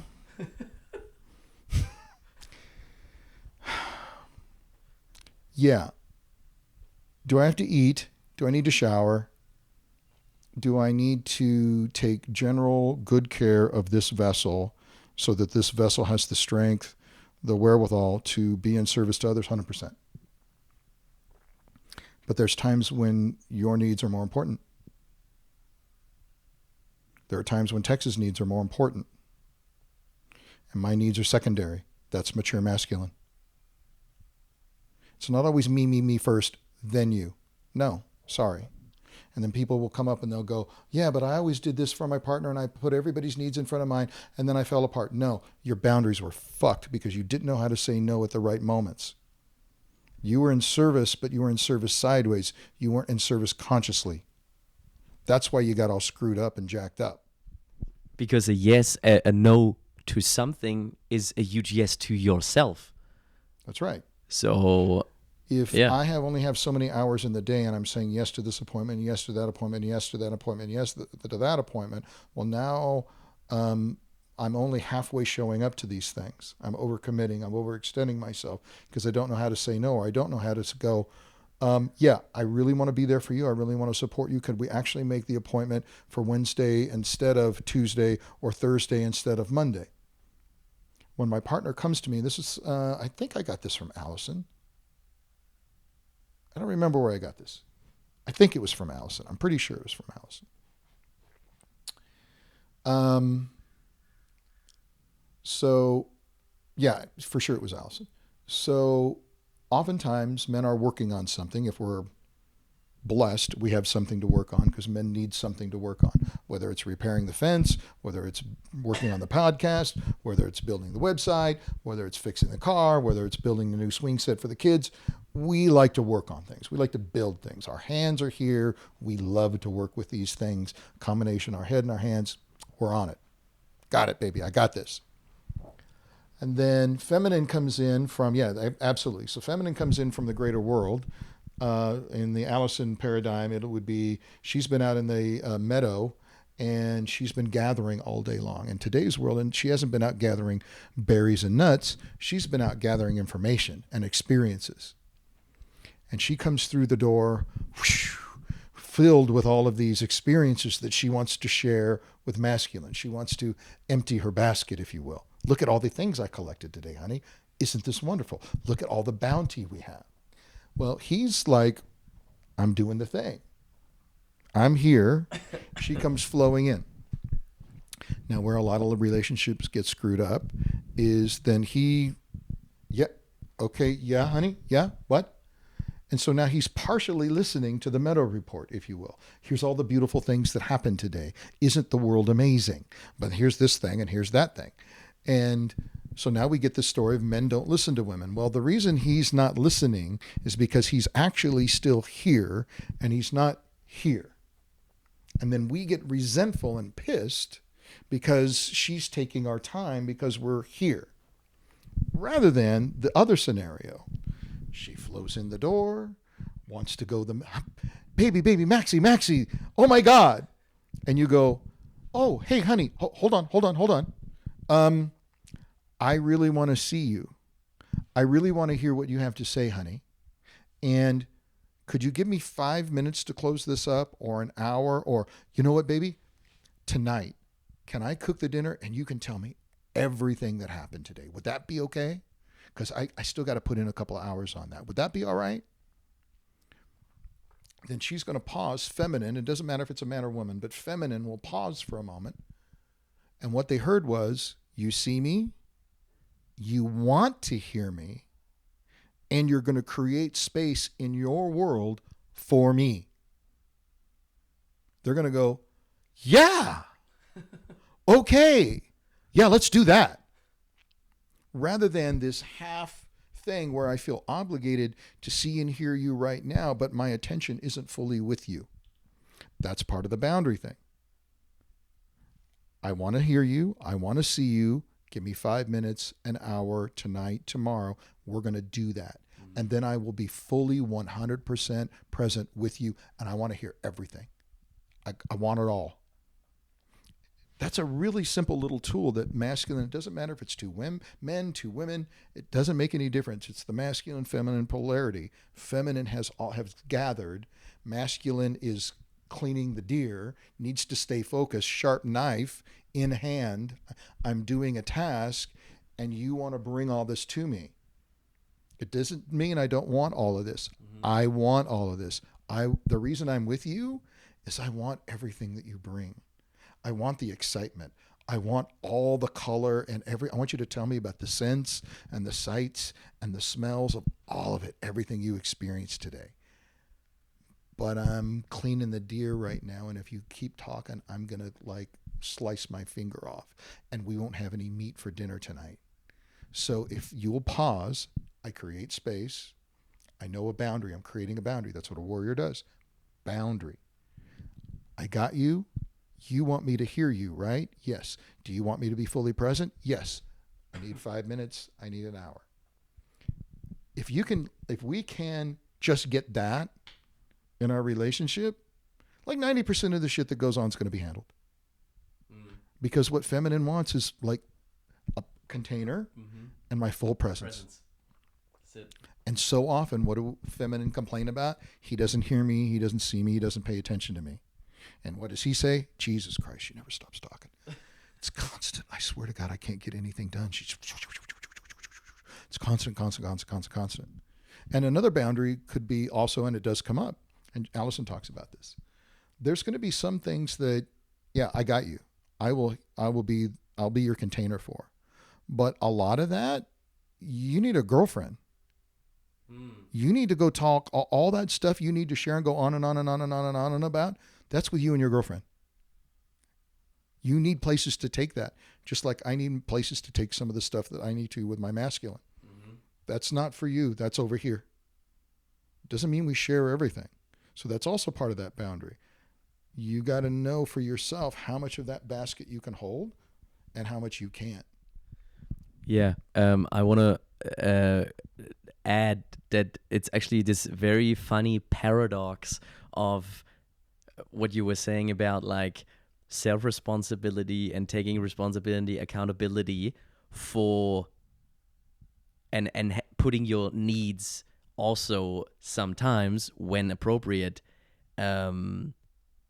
aside to serve and be and when not to, and how that is still by doing so taking always, and this is because this is really something that I've learned through somebody that I had on the podcast also twice, Helge, who I dearly love and respect so much, and he's beating the drum of there's actually nobody more important and to take care of than you, because you cannot pour from an empty cup, so to speak. So if you do that, that can manifest in so many different ways. That can manifest also by then putting your needs secondary, serving somebody else. But the root of that is what you were also saying, I have already taken care of myself. Then I can show up. So it's like this paradox of where like you need to water your plant, then you can step in for others. And so it's like it's all tied to each other. And the one needs the other, you know? And so it is with the boundaries. My yes is only as strong as my no is. Yeah, really is. I kind of agree with that and kind of not. Okay. That theory, and I've heard that from women and I've heard that from men. I've heard that posted a lot from women. And that's great when everything's fine. When the plumbing works and the electrical works and it's not too hot, it's not too cold, the baby's not crying, when the car runs, when everything's fine, you bet you get to do your bubble bath and do your nails and take care of all of your needs. Fix the coffee you want, get up when you want to. That's great. But like when we got home last night and the electrical's out. Oh no, I'm sorry. No electrical. I'm a little tired. My hand hurts. It's not time for me I can't handle that right now. I haven't taken care of myself. So there are times when the shit hits the fan, and it doesn't matter if you're tired. It doesn't matter if you've slept. It doesn't matter if you've met all your needs. That's this part of the masculine that we're missing, because I hear so much of this, take care, take care, take care. That's awesome because we're not at war right now. That's awesome because everything's fine. But when is it not? When those moments when it's not fine, and you're going to be in I don't mean you, we're going to be in self-care mode. I remember I worked for a company, and I was a company buildings. There were 2 or 3 in multiple streets, multiple buildings. And this was the time, it was in the 90s, maybe early 2000s. And, we go through all these social pandemics, these social, what's the word I want? It's not coming to me in the moment. Contagions. And the contagion of that moment was anthrax. Anthrax is being sent through the mail. And this was happening in the news over and over. And a department that was across the street was, we had a lot of internal company mail because we were spread across 5 or 6 Western states, and they're always sending things to the home office. Well, this young man worked in an accounting department, opened up this envelope, and some dust fell out. And in his mind, anthrax. So he freaks out, screaming, yelling. Now, I'm in another building across the street. I have no idea what's going on. And then soon, 911 is called, and soon the sirens are coming. Phones are ringing, and the sirens are getting closer and closer, and then I can hear them outside. They're literally right outside the building, and there's a fire truck coming this way, and there's an ambulance coming this way, and there's another car coming this way. And then there's a phone call, and it's like, oh, we think we have anthrax in the building. So let me tell you the difference between men right here. I get up out of my seat, and I run out of my door, and I run into that building because there's people in there that I know who need help. I saw their boss. We crossed each other running across the street. He ran out of the building, and he left his employees in that building. Those weren't my employees, but I knew those people, and I cared about those people, and I knew they needed help. I ran into the building. I didn't think about what I needed. I didn't think about my needs. I thought about their needs and their suffering and what they might be going through. Now, it turned out it wasn't anthrax.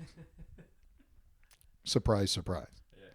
But it was it was hours and hours and hours. And the local emergency response teams went ahead and used it as a practice run.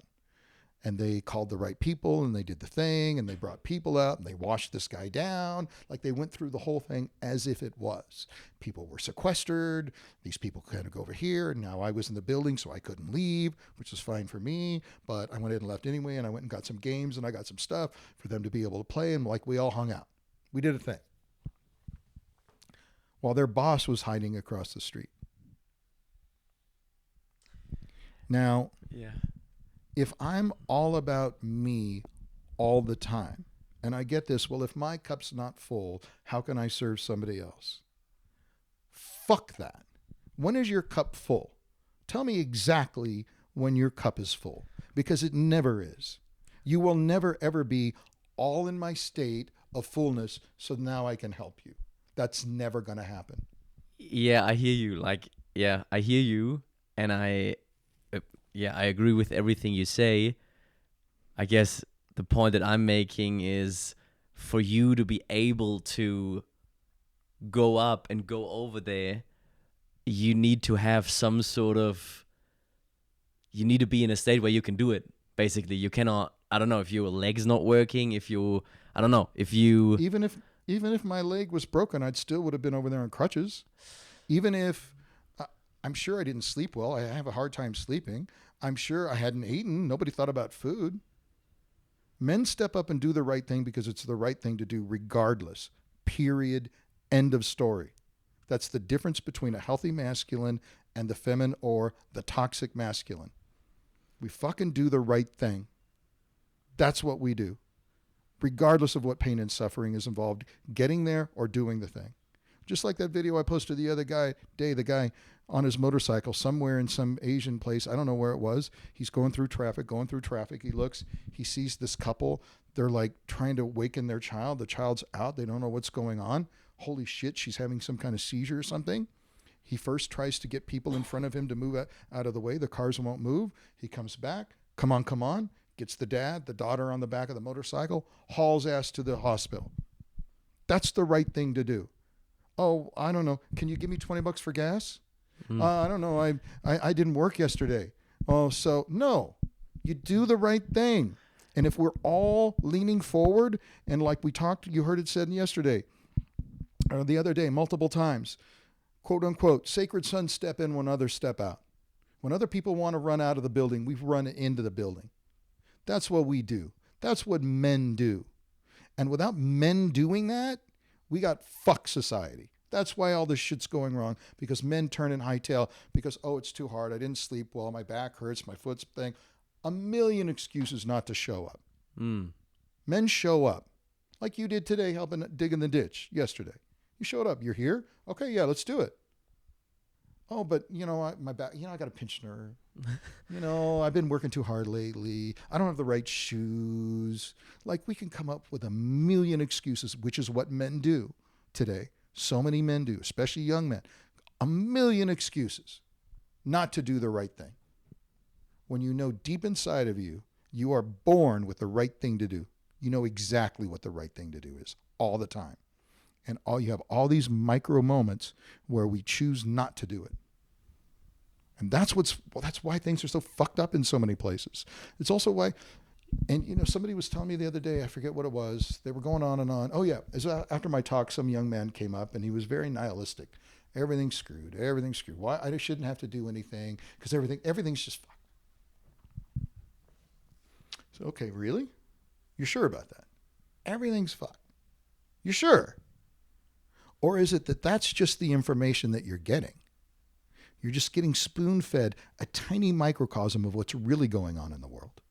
Somebody somewhere today brought some goat's milk to their neighbor because they just had a baby and their cow's not producing. Somebody just loaned some seeds to somebody else who didn't have that and is helping them work in their garden. Somebody showed up today at an old folks home and sang songs from the 20s and the 30s and the 40s because those people haven't heard that music in so long, and it reminds them of their youth, and they danced with them today. There are billions of amazing good things happening day in and day out that none of us ever hear about. Why? It's not entertaining. It won't make the news. It's not sensational. We only hear about the exceptions. We don't hear about the rule. The rule is, well, the electricity's working, the plumbing's working, the street lights are working, the cars are going. We're not hearing about all the amazing things all over the world that are working great, that are actually functioning, that we have an amazing society, for the most part, that functions really, really well, and we're not at each other's throats killing each other day in and day out. And I'm not after you for what you have, and you're not after me for what I have. That's the norm. Up to a couple of 100 years ago, that's how people lived. We're going after each other all the time. Things are so good. Things are so good with our society. We have time enough to think about what I need, what I want for myself. And oh, by God, you better not misgender me or say anything that might offend me. That's how good it is. That we have the time to worry about words. Yeah, I know. That's how good it is. I know. I fully agree with everything you said, and also within the example of the fire building, we all know what the right thing to do is. Very correct. Absolutely. And the words ring from me actually from Anton, for example, when he I think he actually shared it today, basically saying he's back with his family right now after the men's weekend, and I believe he has, I think, multiple children, right? Yep. He has a wife, he has a business, and all of that, and he said no to it for the weekend. See, he said no to that so he can show up and do the work. That's right. Okay, so basically what I'm saying is, and also like all of the men showing up there doing this work so they can show up again, right? 100%. So that's a little bit what I mean with like there's nobody else. We're saying very much the same thing, is we're just coming from different angles, but we're saying the same thing. I'm saying nobody else is going to take, for example, responsibility and do this work for you. So no, you got to do it. You got to do it yourself. To then do other things, of course, and to do the right thing. And even if you're not doing this work, because there's more people out there, there's more men out there who aren't doing this work, but make the right choice, or choosing sacrifice, choosing to be in service to their children, choosing to be in service to their church, choosing to be in service to their community, whatever that is, who may or may not do this work. But a mature masculine steps up, figures out what the right things to do is, and does it, regardless of self-actualization or not. If the floor needs to be swept, you can tell the floor needs to be swept, and you can ask where the broom is. Let's put it another way. I actually have another example. Or you just have enough self-knowledge and you know yourself well enough so you know what you need to perform, to show up. And you make sure that this is happening regardless, for example. So that's why, fuck, I gotta show up for my kids at 7 or something. That's when I have to get them to school. Yeah. No matter what. No matter what. They have to go to school, no matter how I feel. So it is my responsibility to get up at 5, to get my workout in, to get my practice in, to get my food in, so I can show up at 7 to take them to school. 100%. So that's more from where I'm coming. Great. Good. Not saying he's not taking... I don't feel taking you to school. That's not what I'm saying. I'm saying you take responsibility to do whatever is necessary so you can do what you need to do. Absolutely. I agree with you. And all of those other scenarios when then shit hits the fan, I mean, that's like that's another cup of tea. But, and like you say, we know what's the right thing, what the right thing is. You always know what the right thing to do is. Yeah, We're constantly choosing, somebody else will do it. Yeah, I agree. Somebody else will handle it. Why does it have to be me? But that great saying, if not you, who? If not now, when? That's it. So if this work is the pathway, some people's pathway is through religious studies, some people's pathway is through sports, some people's pathway is through work. Whatever that is that you find in this world, some people's pathway is through medicines, plant medicines. Whatever your pathway is that helps you be clear enough to be present, to be helpful, to be generous, compassionate, loving, self-sacrificing, to show the fuck up, to help out on Sunday at the food bank, to whatever needs to get done. Whatever pathway that is for you that helps you be that kind of a good person, awesome. As long as it isn't hurting animals or hurting kids or hurting people, whatever your pathway is fine. Whatever you need to use, whatever you need to do to get out of your own way to show the fuck up, it's good. And whether it's through men's work, whether it's through women's work, again, whether it's through your church, whether it's through your community, whether it's through, you like racing cars, great. You teach young guys and girls to build their cars and go out and race. That's great. There's one guy, it's in the book that I'm writing. There's a guy, I forget where he is at. There's a few people who have done this now. A man in this very rural community just started repairing bicycles. Got a little garage. Start fixing bikes. Just put them out, and he see little kids in that neighborhood didn't have a bike. Gave them a bike. Well, people started hearing about it. They started bringing their bikes. He started repairing the bikes. Then he started bringing the kids, teaching them how to repair the bike. Here's how you fix your bike. And then it just turned into this gigantic thing where behind the place, he's got a big old pile of broken bikes, and the kids come over, and he teaches them how to repair the bike, to build their own bike, and now they have a bike where their family couldn't afford to get them one. So he teaches them skills. He's providing something that he knows. He's providing a service to the community, an amazing service. When, the feeling of your first bike, free motor transportation, you can get away from home, you can go to the store, you get to hang out with your friends. Oh my God. It's it's a whole world, a bicycle. A bicycle is a whole world. And he had the vision, and he followed that vision to then create, okay, I'm going to do this thing. And it ballooned up into this beautiful service to the entire community. And then it spread out, and multiple people are doing it all over. Kind of like the little book libraries in some neighborhoods you see out in people's front lawns. Little library, they put their old books out there. And then somebody comes by, okay, got a book. And then they put back a book. Or maybe you can put you got some extra fruit. You got a lemon tree that produces way more lemons than you'll ever eat in your lifetime per season. You could put the lemons in boxes out front for free for people to come and take lemons. You could put a little garden in your front yard for the kids to come over, and you can teach them, here's what we do in the soil, and here's how we trim, and here's how we grow our own food. And then guess what? They eat the food. I was giving guitar lessons at my place where I used to live, and we had a garden out front. And a couple of the students would come, and they had little brothers and sisters. And specifically this one little boy who would come in, and he was like a Hoover vacuum going through my garden. And he would just, like, it didn't matter what it was, he would just eat everything.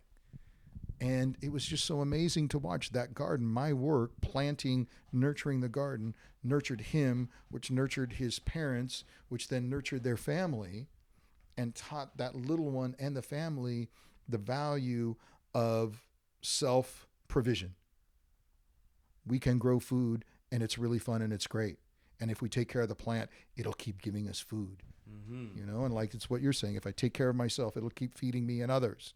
And if there's pests in the garden, somebody's got to show the fuck up and take care of the pests in the garden. Yes. Okay. And that's often, whether that's feminine or masculine, there's a masculine part of us that has to come online to handle the invaders, mentally, spiritually, emotionally. Whether you're a man or a woman doesn't make any difference. So, yeah, my preaching is that, does the world need mature men? 100%. Does the world need mature masculine? Absolutely. How the fuck else are we going to do anything in this world if we don't have mature men handling things? Building the buildings, repairing your car, fixing the streets, fixing the power lines when the storm comes, cutting the trees out of the road. It's not women doing those jobs. And they don't want those jobs. Really, they don't. They don't. So we have to show up and do that so that we can provide. Because why? When I leave home to go cut the trees out, I want my kids and my wife protected at home. I'm willing to go out in the rain and the storm to handle that so that they're safe. That's my job, is to keep them safe. And I get that stuff out of the road so that your wife who's pregnant and you all of a sudden now in the middle of the storm have to get to the hospital because the baby's coming. Hey, we got the tree out of the road so you could get there. Yep. So we have a service to perform in this world. And I'm done with us abdicating our roles and responsibilities. I'm 100% over that. It's time for us to step up. And young men need older men to teach them what to do and how to do it and why, more importantly, why. And that's my role in that particular organization, Sacred Sons. It was my role in MKP. It's my role in the community of men and women that I'm in, is to take these young men and to be an example in how I walk, how I talk, how I show up, to be an example for them on how to show up in the world in their own unique way. You bring your gifts the way you bring them, but you bring them with responsibility and integrity and accountability, whatever that is. I agree. And you will know, like, that's all I can really say from that weekend, is just the story is, you're not there for the story, you're not there for your story, you're there to receive whatever you need to receive in that moment, on a meta level, on values, on purpose, on mission, on to see and witness so many different colors of the same scheme of, in that case, of the flavor of masculinity, that will then season into your own life and into your own story, and it will manifest that very, very individually. And with that being said, and with also having said that, you know, the role that you take on in this spectrum and in this work, and me sitting here right now, having experienced what I have experienced, and also moving into my 30th year on this planet, I would just take the chance to, I guess, ask for advice. Okay. On Ask a question. on navigating this, on how to best navigate these waters of being in service, showing up, doing what is necessary, while individually expressing my gift and bringing that into the world in this next stage of my life. Meaning and purpose comes through service. If you want to find your meaning, if you want to find your purpose, if you want to find why you're here, you will discover it through service. It will make itself manifest. If you're only focused on me, you will not see, hear, experience, feel, take in the opportunities that the universe is trying to provide for you. But if you take the shopping cart back, and all of a sudden you take the shopping cart back and you bump into somebody, oh, that might be the next person you need to meet that has the opportunity for you. When I serve something greater than myself, i.e., the right thing, whatever the right thing to do is in that moment, the story I make up is that the universe hears that and sees that, and then puts in front of me or around me whatever the next thing is that I need, whatever that is. And if I'm doing my work, hopefully I'm paying attention to the signs that are constantly there. Mm-hmm. The little fortune cookies we had last night, right?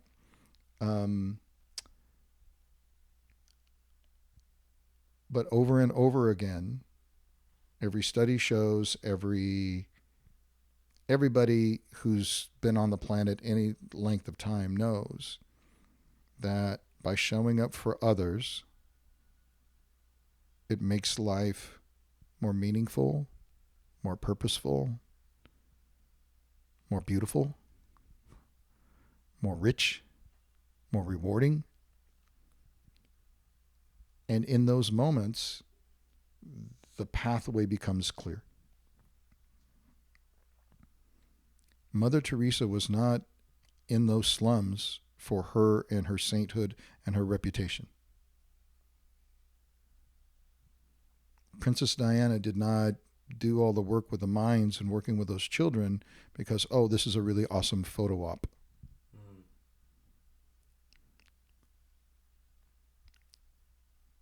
You can talk about the Buddha or Jesus or any great teacher. Gandhi did not walk through his life because, oh, well, if I do this, maybe they'll remember me.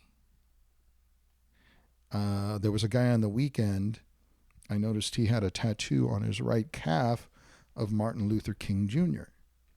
I don't think Martin Luther King Jr. did what he did so that people will have tattoos of him. He did what he did, his service to others, because that was a call. And through the call, he found out who he was and what he was made of and why he's here.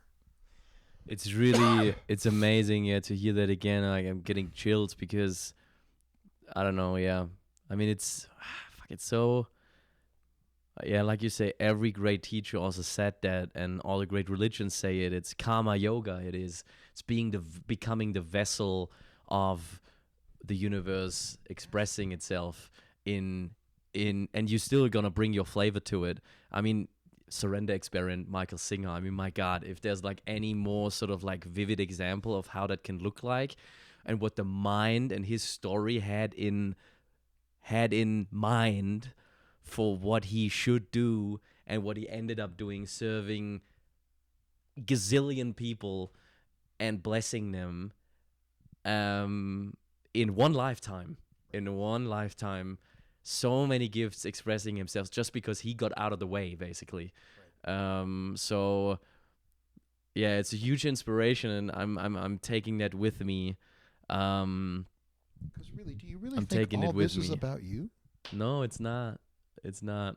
It's so when much. When you go not. rent this RV and you're driving across the country in a week, and you're driving from Denver all the way down to Florida, do you and everything you're going to see and everything you experience, you really think this is about you? Yeah. That this whole thing, the reason you're born, is before you. Now, when we're young, 100%. We're all about us, all about ego, because we have to be, because we have to survive. But about past the 7, 8, 9, 10, no. We have to make a shift. And if we have good parents, they make that shift, help us make that shift. It ain't all about you, partner. We got bills to pay. We got things to do. You're part of the house. You're not the house. You were when you were little, because that's the only way we can keep you alive. You cry, we show up. We fix whatever's wrong, what needs to happen. But at a certain point, we make that shift, right? We maturate. Now we are part of the whole. We are not the whole. And we're getting so many of these teachers coming in all the time and telling you, you're it. You're the center. You are God. You are everything. Little. You're a sliver of it, but you're not it. You're just a sliver of it. If I'm running around through the whole world going, I'm God, I'm God, I'm God, I'm God, I'm God, well, maybe, hopefully, I'll use that expression to behave better and to show up better. But I'm just saying, really, I'm just saying me, rather than you, or us. So the more you can, on your pathway, that you're on another journey here in another few days, Denver to Florida in an RV, the more what I would suggest, the more that you can make that about how can I be a really good driver and make it easy for people to get around me? How can I meet people when I stop and get gas and address the people there? Yeah. How can I show up and be a light? You know, Maya Angelou talked about being a rainbow in the clouds. We don't know the clouds that people are walking through every day and day in and out. Most people are in some sort of clouds. Somebody's dying, somebody's sick, somebody got fired, somebody doesn't have the shoes or the clothes they need for the thing at school, there's too many bills, there's not enough money, there's the car doesn't work, there's a million clouds. My job, if I'm really in it, if I'm really here, is to try to be a rainbow. That's why every time I go to the checkout line, I say their name and I look them in the eye and I talk to them, because nobody's done that all day. No one's actually saw them. What did I say earlier? Everyone wants to be seen. They want to be heard. They want to be loved. So in all those little micro moments at the gas station, at the grocery store, in traffic, can I just be here? As Ram Dass said, be here now. Be really here with who and what's in front of me. And yeah, if I can live namaste, can the God in me literally recognize the God in you? Not that you're the son of a bitch who just cut me off in traffic, or you're the one that got the thing that I wanted and I didn't get, and you got to fight and I didn't. Not that place. Oh, look how beautiful you are. Like when I walked out that time and I recognized my friend's wife. And all I saw was beauty. Like I was here and they were there, and the only thing in the atmosphere was beauty. That was it. Just a pure recognition of this moment. If I can do that, then yeah, I can be present for, oh, can I move this out of the way so you can get your baby stroller through? Or can I, like I do, I buy a little extra things for the people at the checkout lane? Or can I show up when there's danger on the subway? Because I'm not so locked into this goddamn phone or tablet, I'm ignoring what's going on. I'm pretending it's not happening. No more pretending. No more going to sleep. You took the red pill. And there's a danger in taking the red pill. Because there's no more going to sleep. Responsibility. Yeah. It's coming. To you, like you said, to you and to all of us, to everyone you encounter, everyone and everything. You're responsible to take care of Puma when he wants a little attention. You're responsible to help out. You're responsible to be kind to the people where you pick this stuff up and you're going to be driving. You are responsible because you have an impact beyond yourself. You're responsible for your intention and your impact, both positive and negative. And we think we're just responsible for ourselves, but we're not paying attention to the impact we're having in the world. And that's what a mature man is he pays attention to and is responsible for the impact he makes. I'm not responsible for your feelings and what you all made it mean, but I'm also I am responsible for impact, my intended and unintended impact. Doesn't mean I can change it, doesn't mean I can do anything about it, but I take responsibility for that. Yeah. Yes. That's it. Boom. Boom. Okay. checking out. That feels like a good What's time happening? to check out. Yeah. It's been a long time. Yeah, chicken. Yeah, doesn't matter. So, thanks for being here. Yeah. Thanks for coming to my home and sitting in my living room and having another conversation. Well, thank you for allowing me to do that. Thank you for allowing me to feel what it is like to be in service as well, which I, holding this microphone in the hand that the shovel was in just a couple of hours ago, and I can feel it. You can feel it, huh? Yeah, all of these things, they make me feel how it is to be in service and how it is to also receive in exchange shelter and food and care, and that's helping me right now grow.